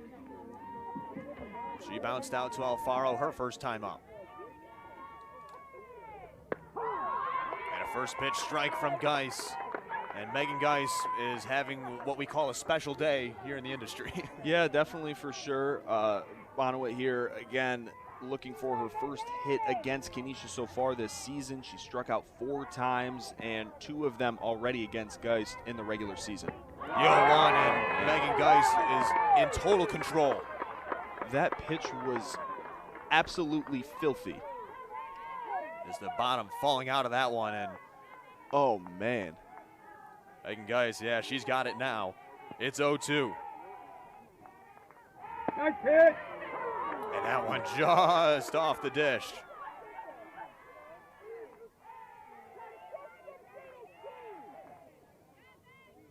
Megan Geis has retired her first 14 batters. The 1-2. That one bounces in with the waist pitch. It's the only thing that at the plate I've been very impressed with Sienna so far is being able to not swing and miss at that ball low in the dirt. Sometimes maybe is a one-hopper to the plate. Still trying to look for good pitches to hit and prolong some at-bats. Just haven't cracked the code so far. There's the strikeout for Geis. That's her third of the game. And in the MAAC championship, Megan Geis is perfect through 5 innings. Introducing Gatorade Fit. Fitness starts from the inside out. Get healthy, real hydration. And no added sugar, artificial sweeteners, or added colors. Gatorade Fit. Healthy, real hydration. All G. Hack your first shave with the Philips One Blade First Shave. Designed to protect your skin against nicks, cuts, and burns. Hack your first shave.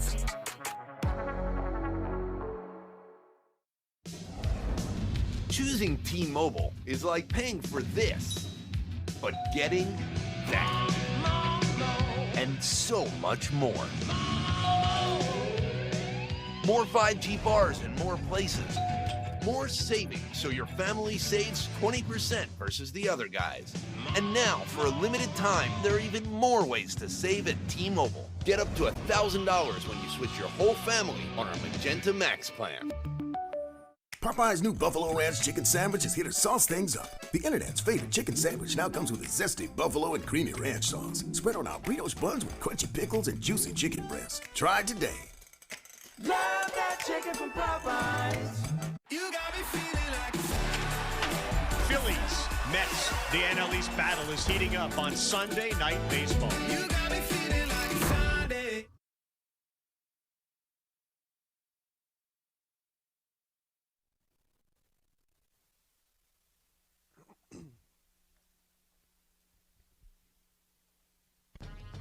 Smooth sailing so far for the Griffs in this one as we move into the bottom of the 5th.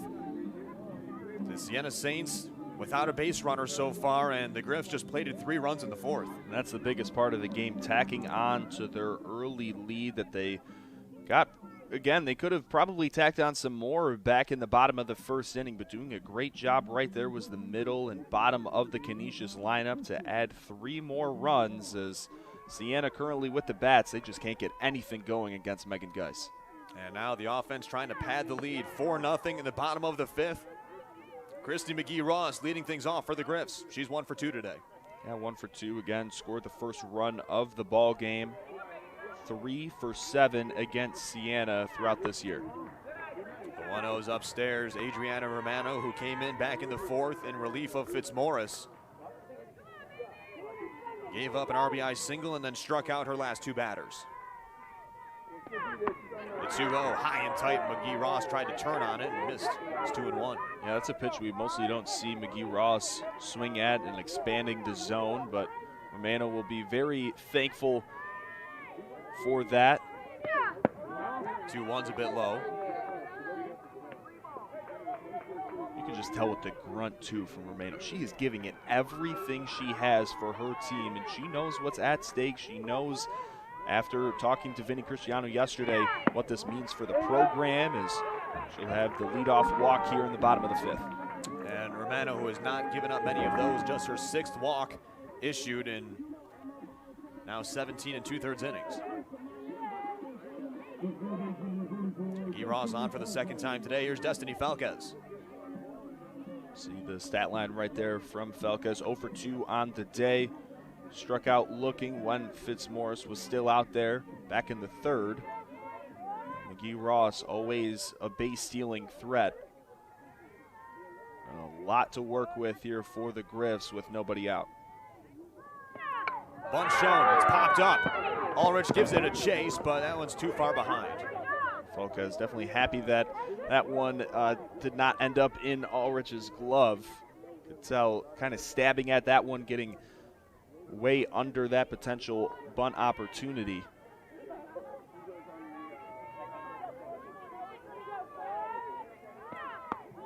Again, showing bunt push back and now a fake throw down. It's not going to be easy sledding with McGee-Ross on the base paths. Ross sliding in safely there. Another smile on that one as she's looking over at third base coach Ray Hennessy.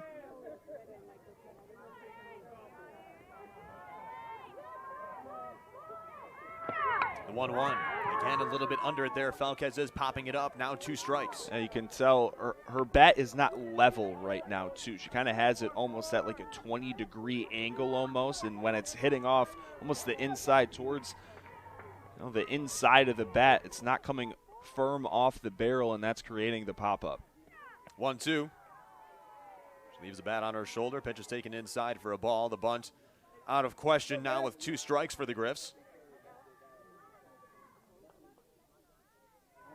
It was a 3-run 4th inning that's put the Griffs in control. This one is the 2-2 pitch sent into shallow center field, and Pardo comes up with a nice catch. Throwback to first, and it's not in time. McGee Ross able to slide around the tag. The awareness on that long, hard hit by Falquez. What a great catch by Pardo. And we'll take another look at it here. It was going to be a steal opportunity, so that's why McGee Ross had to make her way all the way back. And if I'm McLaughlin, why don't you just step on the base? Exactly. They had the opportunity, tried to go for the tag of McGee Ross and made a heck of a move to get around it. But like you said, had the double play right there, just stepping on the bag. And instead, it's just 1 out, and McGee Ross still at first with the batter now, Gianna Fazzolari. That's something in the moment. McLaughlin isn't thinking about it, but right after she tried to apply the tag, she's thinking to herself, man, if I just put my foot on the base, it was literally like inches away from not even intentionally tapping the base. Instead, still a base runner out there for Canisius instead of having nobody on and 2 outs. 1-1, a bit upstairs. McGee Ross takes off, and she's safe at second. The ball getting away, but Pardo there on the backup. McGee Ross in with the stolen base. Could tell that throw from Ulrich. She's been thinking this entire at-bat, and even the one previous that, okay, when's she going to go? When's she going to go? When's she's going to go? And sometimes as a catcher, when you come out of your stance, you really try to fire that one through, but you almost hold on to the ball too long. That's what created, the potential really desperate opportunity of McGee Ross advancing to third as that one trickled into the outfield. We'll take another look at it again. You can kind of hold on it too long. It just creates that spin. Bonowit tried to at least get a glove on it, but great backup by Pardo in center. Next pitch, high and outside. Fazzolari trying to push it the other way. Instead, it goes back into the sea of people here at the Dembski Sports Complex. What a great crowd on hand today. An amazing crowd this entire tournament. We have been so fortunate to have the support of Canisius fans here in Buffalo, but also from all the other respective schools. Second year in a row hosting this tournament. It's been amazing. 2-2 lifted in the air to the left side. And Giampolo making the play over at third for the second out. Fazzolari again was 2 for 2 on the day. That'll be the first time that she's retired. Nice easy catch for the third baseman in Giampolo.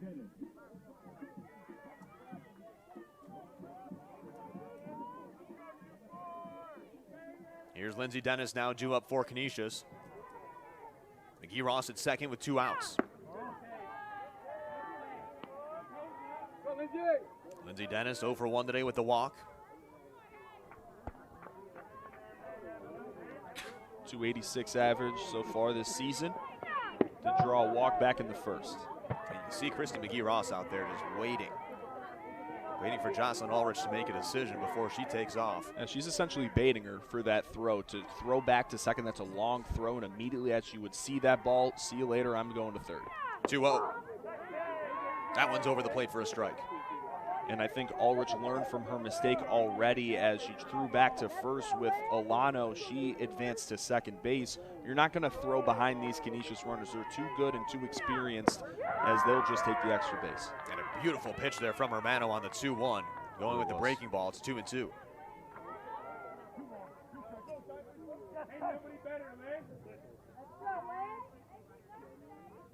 Adriana Romano, who has pitched a heck of a tournament here, needs to keep it 4-0 as Lindsey Dennis will have a chat with Ray Hennessy.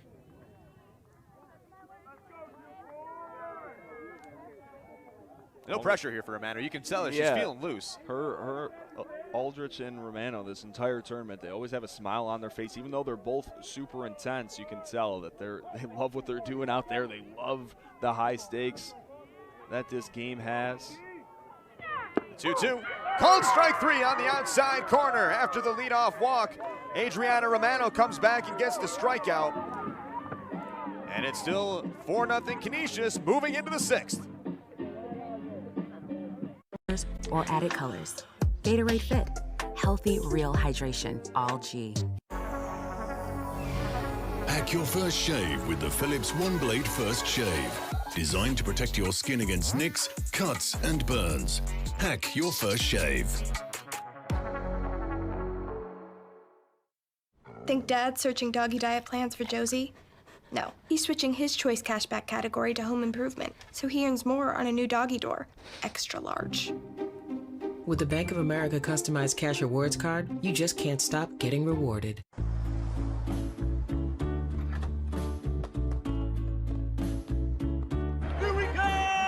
Marathon has the fuel to keep your engine running at peak performance. Because you never know where life is going to take you.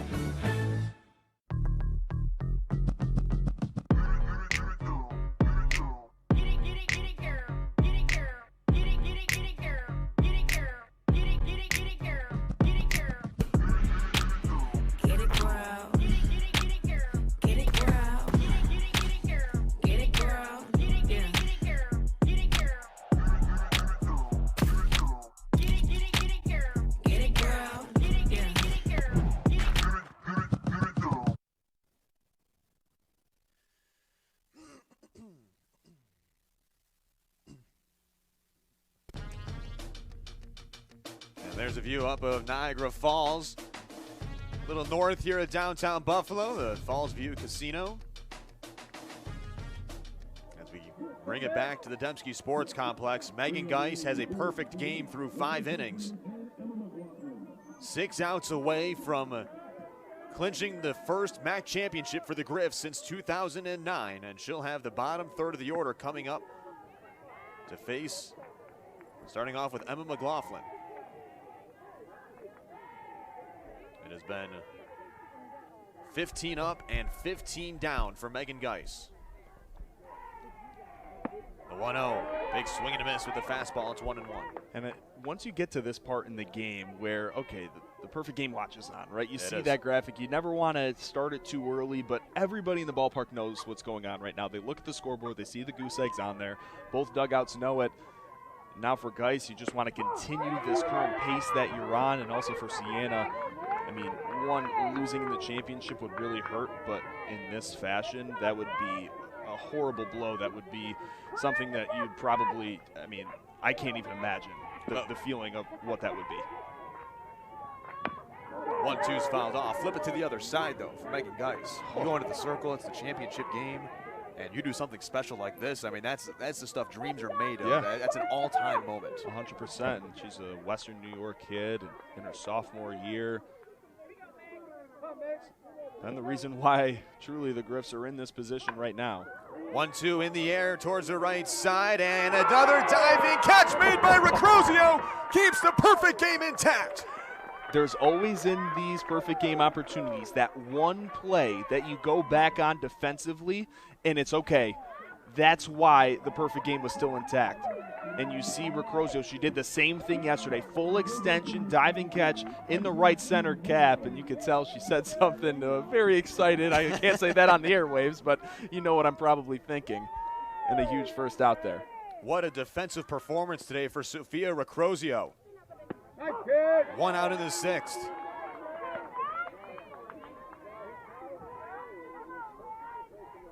Five more outs for Megan Geis in the Griffs. Here's Ashley Giampolo. In on the hands, lifted into the left side, and making the catch. Out there is Emily Alano being extra sure, and there's the second. I was just going to say, in this situation, if you're a defender, and I've been fortunate enough to be behind the plate in a situation like this, every single fielder is doing whatever they can because they know what's at stake, and you don't want to be the one that could potentially, make a tough play or make an error that comes back to haunt you, and then your pitcher's looking at you being like, come on, like really, you had to do that right now? Well, I can tell you the focus is on the ring. That's what's first. You see Sabrina Vargas showing bunts here. The Saints, try and get something going here. Have 4 outs left.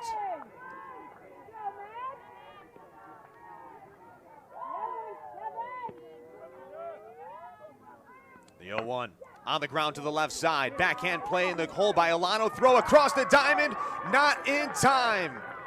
And with 2 outs in the 6th inning, Sabrina Vargas breaks up the perfect game, breaks up the no-hitter with the ground ball and the infield single. So maybe that's good for Canisius, as that extra pressure is off the table right now. You can just go back, treat it like a normal game. Again, championship, they're up 4 runs here. Still just 4 outs remaining for Siena to get something going. So now you get that monkey off your back, per se, and now it's time for Siena to swing away with the top of their lineup and Isabella Pardo. You got to get something here in the top of the 6th. And another spot for Geis here. And again, all the focus is on the championship at stake here, not the perfect game, no hitter, or whatever. But that's a fantastic pitch to bounce back with. As the 0-1 slapped to the left side, and now Geis in front, 0-2. Vinny Cristiano with the little assist as well, man. He just does it all with the little soft flip hands. to focus. Yeah. He does it all out there. Megan Geis in front, 0-2, trying to get out of the 6th. Runner at first with 2 outs. First time she's had to operate with a runner on base today. And with one of the Saints' most dangerous hitters in Isabella Pardo.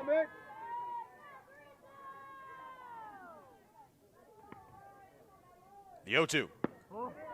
Down and outside. And she hasn't been held hitless really at all. There was only 1 game this tournament. That was against Fairfield. She went 0 for 3. Other than that, multi-hit games. Coming into today, she was 9 for 17. The 1-2. That's upstairs. 2 balls, 2 strikes now the count. Continue to see Pardo doing whatever it takes to work this at bat. It was an 0-2 hole. Saw her draw some 0-2 walks so far this tournament as well. So this bend, don't break approach, I think that's a really good way to summarize it for Siena. They will never quit. Another one fouled away. Again, the Griffs looking for their first title since 2009. They've won more championships than any other team in the MAAC. They've got 12 rings. Looking for their lucky number 13th today. 2-2. Yeah, good pitch. Out in front of that one, but still just gets a little piece of that. Still 2-2 as Megan Geis really has to work for this final out here in the 6th.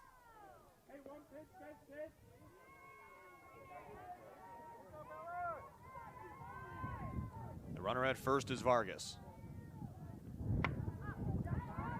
Another one sent away.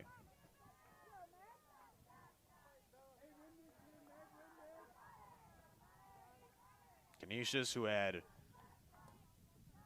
3 major award winners this year, with Geis winning the Pitcher of the Year, Hufford with the Player of the Year, Alfaro co-Rookie of the Year.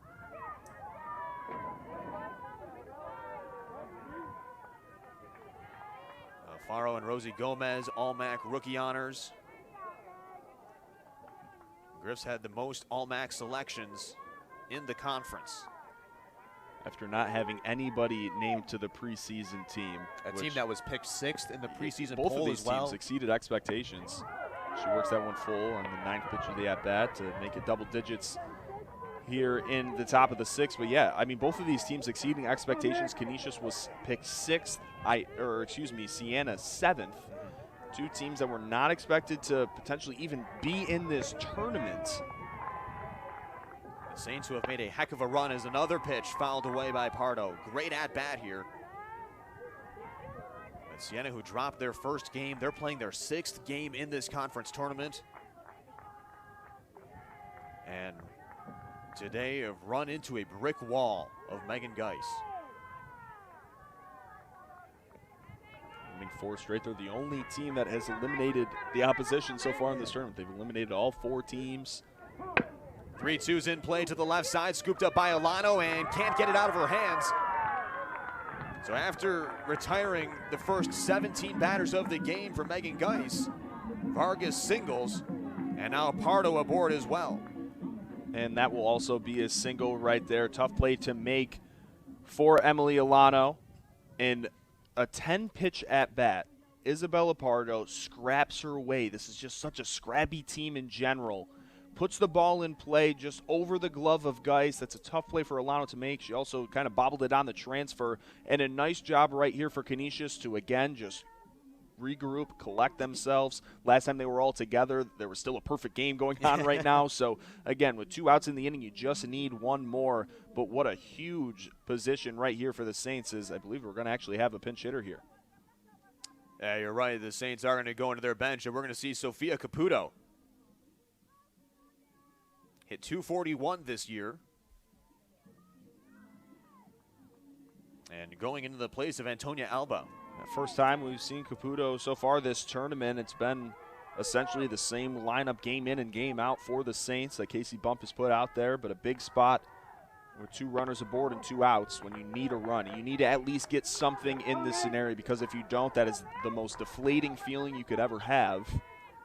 And going into that 7th inning, you're not working with a whole lot in that scenario. The Saints have 4 outs to get 4 runs. Swing and a miss on the 0-1. Tough spot here for Caputo to come in against the unanimous pitcher of the year. With 2 outs and trying to force a second championship game. 1-1. Missing just below the zone here, and Geis not quite as sharp as we saw through the first 17 batters. Yeah, and even though she's allowed these few hits, again, it's not like they were extremely hard contact by any means. Just needs 1 more out here. 2-1, swing and a miss. Geis like that one, it's 2-2. We saw Canisius put another player in a situation like this yesterday. Rosie Gomez came in with 2 runners aboard, 2 outs, in a pivotal spot in this 6th inning when they really needed a run. She ended up striking out. We'll see what Caputo can do here. So Geis now getting the count back even 2-2 with that one being fouled off. And also efficient work as well. You look at the pitches by inning right there. The most pitches she had in an inning was back in the first. It was only 21. The 2-2. And with the breaking ball left it upstairs, now the count's full. And potentially, Geis, if she issues her first walk here, could load the bases and would bring the tying run to the plate. After getting the first 2 runners out here, that would be 3 runners in a row with 2 outs reaching base. Here's the 3-2. A foul ball. And again, the Siena hitters continue to fight pitch after pitch away. Such a resilient group. Backs against the wall from game 1. Being upset by the Iona Gales 7-5 and winning 4 straight games to get to this spot. Swing and a miss! Megan Geis picks up her 4th strikeout, and after giving up the first base runner of the game, gets out of the inning, and the Griffs back up trying to pad their lead, closing in on a MAAC title.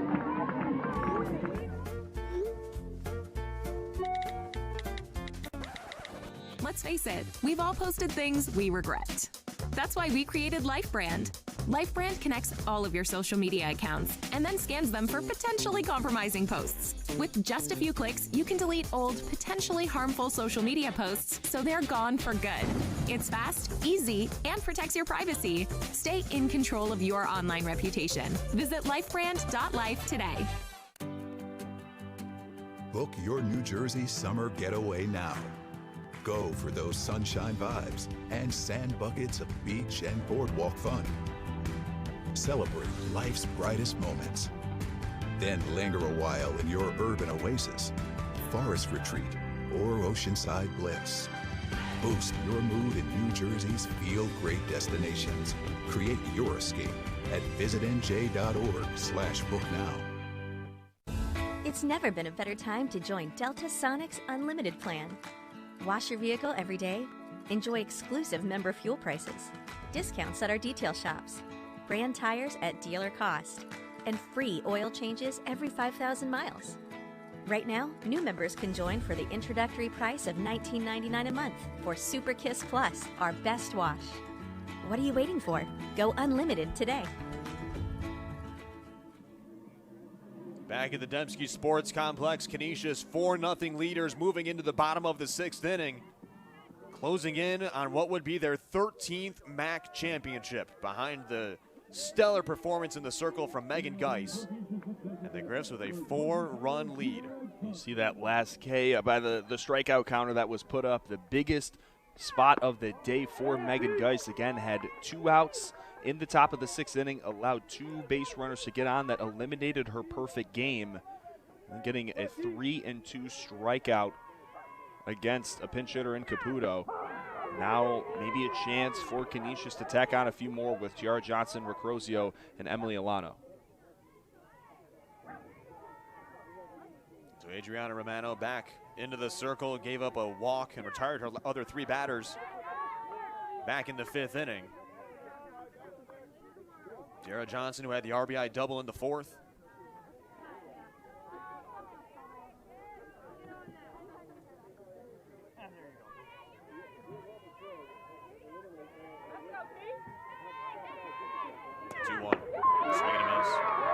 Canisius was in the MAAC championship game last year, going through the elimination brackets, got back to the title game as the host against Manhattan, dropped that game. 2-2 misses upstairs, and talking to Kim Griffin, you know, that was a moment that resonated with a lot of this team, and that was their goal for this season, is every time they took the field here at the Dembski to be playing championship level softball. As the 3-2 is swung on and missed, Romano picks up the strikeout.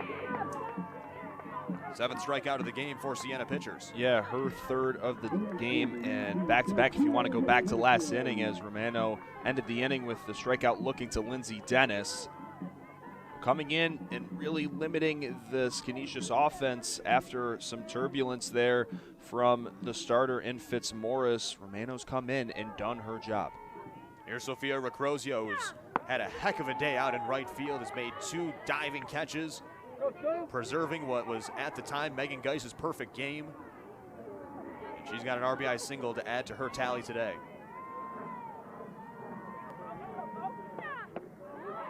Chases a pitch on the outside. Romano has been so good at that all tournament long, expanding the strike zone.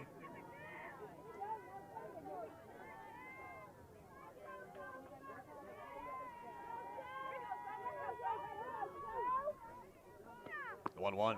And Recrozio chases one upstairs. That's the one spot Romano has been the best at, it is bringing that elevated pitch, that rise ball, and getting so many swings and misses. Yeah, that's been her go-to strikeout pitch so far this tournament. Iona had no answer for it yesterday. Every single time with 2 strikes, they were expanding the strike zone on that rise ball. 1-2 skips in.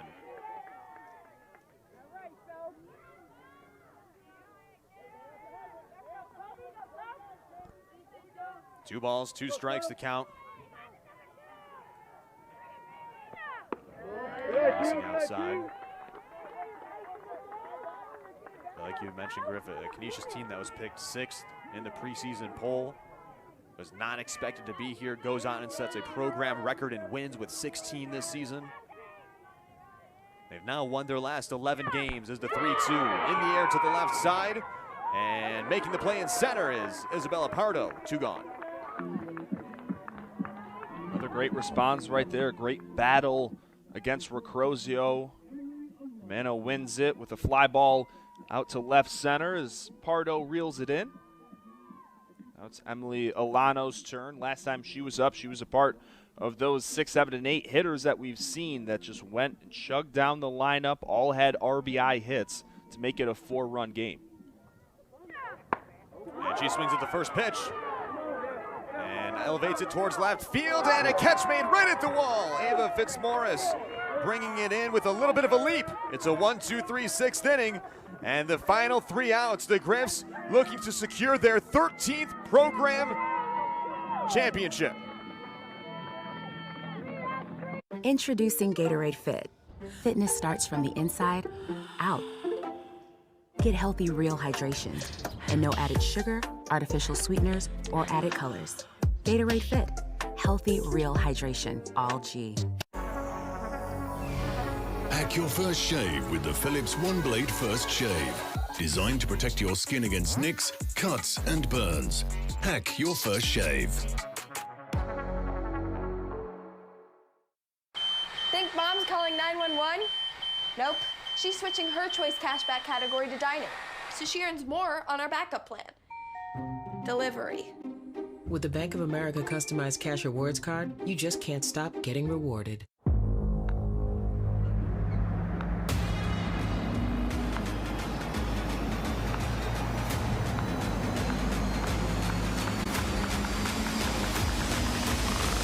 You had me at Allison 10-speed transmission.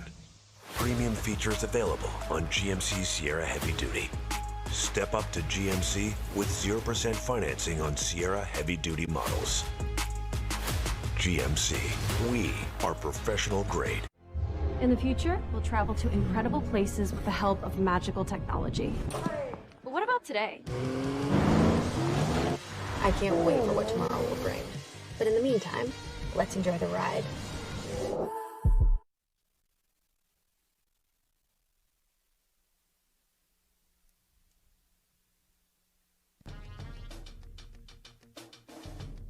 We move in towards the 7th inning here in Western New York. There, look at the Erie Basin Marina.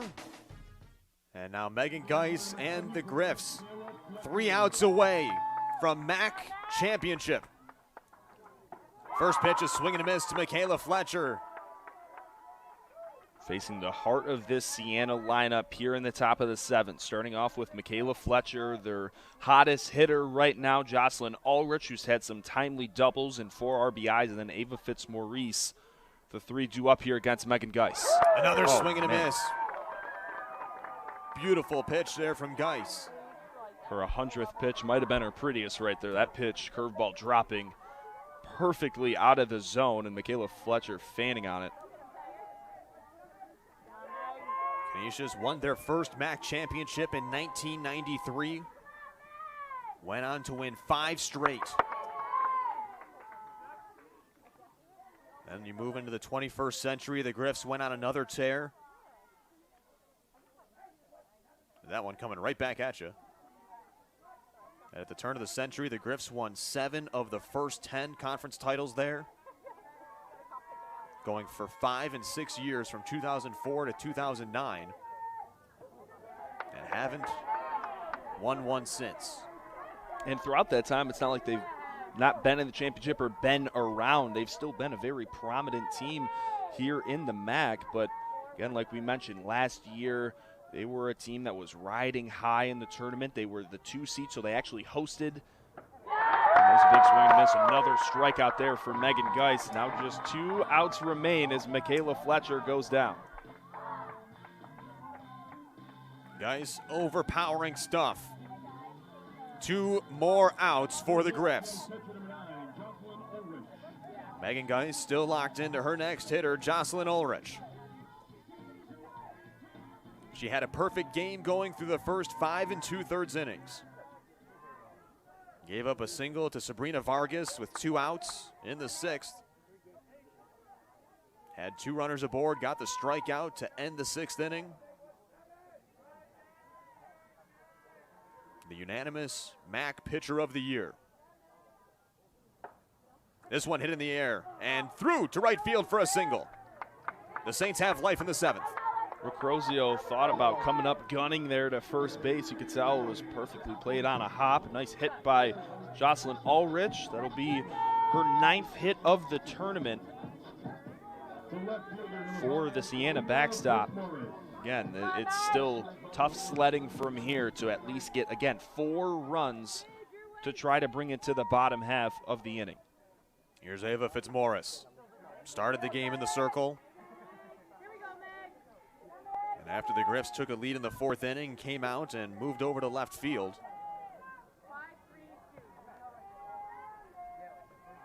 The pitcher of record for Siena. The 1-0, that's just below the knees. And to go back to your point and how it's been over a decade since this Canisius softball team has won a MAAC championship, even for Canisius in general. You'd have to go back before my time here. 2019 was the last time that a Canisius team won a championship. That was lacrosse back in 2019. The year before, baseball won in 2018. And I'm pretty certain if COVID didn't shut down my freshman year in 2020, we would have won it again in baseball. But still, we'll never know that. I'll always die on that hill. Still, just 2 outs away from that coveted 13th title. Foul ball, 2 strikes. Iona, the next closest program with total championships, with the Griffs atop them all with 12.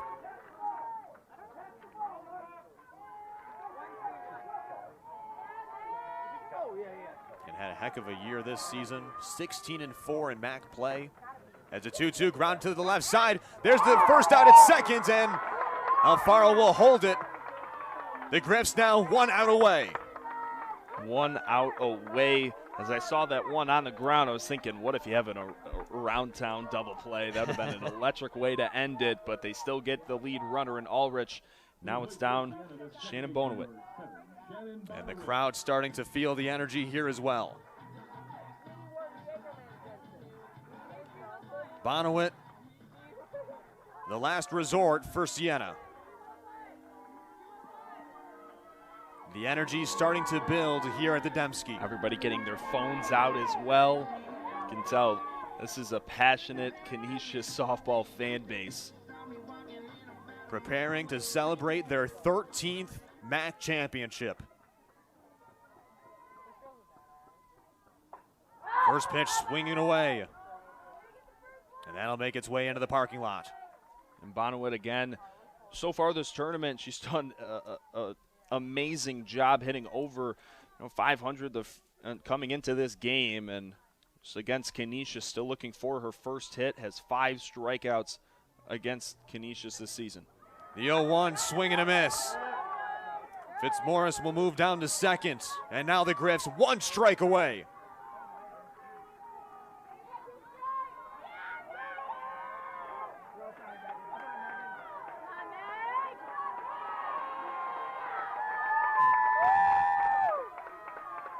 Geis's 0-2.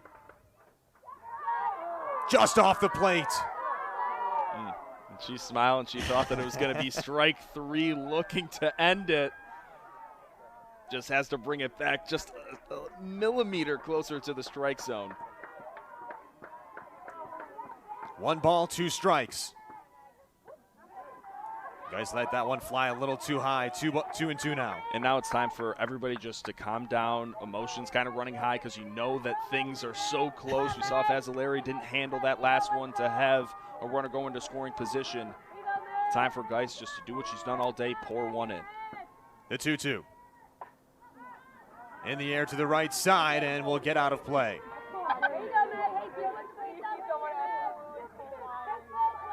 So fitting that Megan Geis, the MAAC pitcher of the year, going the distance, complete game shutout, had a perfect game going through 5 2/3. Getting this team to its MAAC championship. The 2-2 popped up. Fazzolari giving it a look and runs out of space. Bonowit really fighting here. She does not want to be this final out. 2-2, fouling off multiple pitches. And this team just will not go out without a fight. Done it all tournament long after the 7-5 loss against Iona, then beating Ryder, Fairfield, Marist, and Iona to get to this spot here today. Ground ball to the left side. Falquez to first. And the team that has won more championships than anyone else, the Griffs, win their 13th title. They finish atop the MAAC.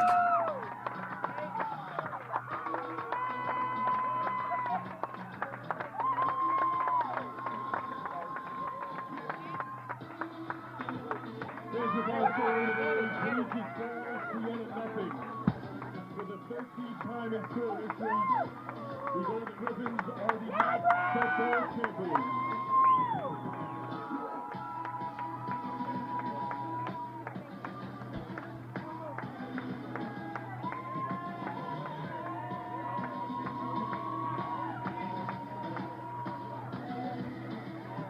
And the Griffs, their first title since 2009. Destiny Falquez making the play, finishing the complete game shutout for Megan Geis. And the Griffs win the MAAC for the first time since 2009. What an amazing season for Canisius here. This team was so likable in so many ways. They like to have that small ball approach. You see Petey now entering the field. And this was a group with Erin Hufford and Lindsay Dennis and Emily Nicosia that were fifth-year players and they could have been done, but it was the last dance sort of approach that we saw with the Chicago Bulls. They wanted one more shot after last season having a sour taste in their mouths, losing to the Manhattan Jaspers. They wanted this moment right here. They worked for it, and they got it here today. Kim Griffin said that feeling of hosting the championship and losing it last year, every time they returned to the Dembski, they wanted to be playing championship-level softball. And that's what they've done this season. And the Griffs are off to the NCAA tournament with their 13th league-leading program championship. And what a game and what a season for the Griffs, and what a tournament as we bring you back into the broadcast booth here, Griff. What a performance today from Megan Geis. There's so much you can say about that, but this Canisius team, we saw everything they have today. You know, the pitching, the hitting, the ability to run on the base paths, and just that electrifying offense paired with Megan Geis. It was hard to pick against them in this tournament. This was a Canisius team with one of the best pitching staffs in the entire conference. Every single inning in this tournament, Megan Geis was on the mound. All 21 innings that Canisius played, she was out there. And in the biggest game, she had a perfect game through 5 2/3 innings, allows 3 hits, but still gets the shutout as the Canisius Golden Griffins, the #1 seed hosting this tournament for the second year in a row after losing in the championship, are back on top of the softball world here in the MAAC, getting their first title since 2009. And what a run it was for the Griffs. Taking the win over Marist, nearly found themselves in the elimination bracket yesterday against Iona. In a pitcher duel, we're down to their final out yesterday in the semifinals. Get 5 straight batters aboard with 2 outs, and then Christy McGee-Ross walking it off, sending the Griffs to the championship game. And now, Geis throws another gem, and the Griffs finish atop the MAAC.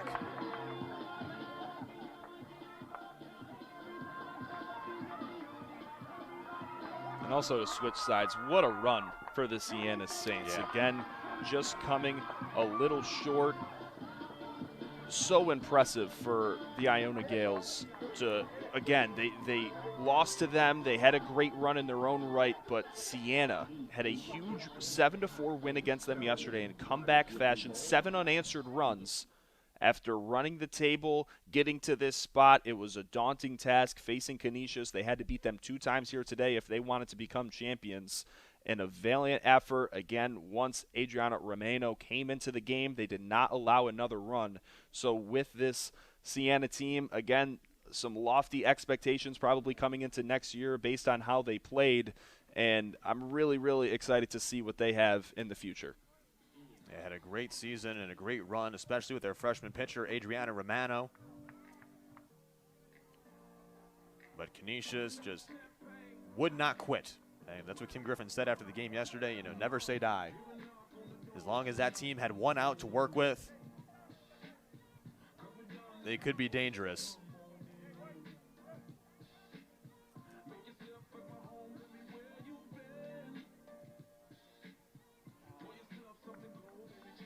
And we'll wait for Vinny Cristiano to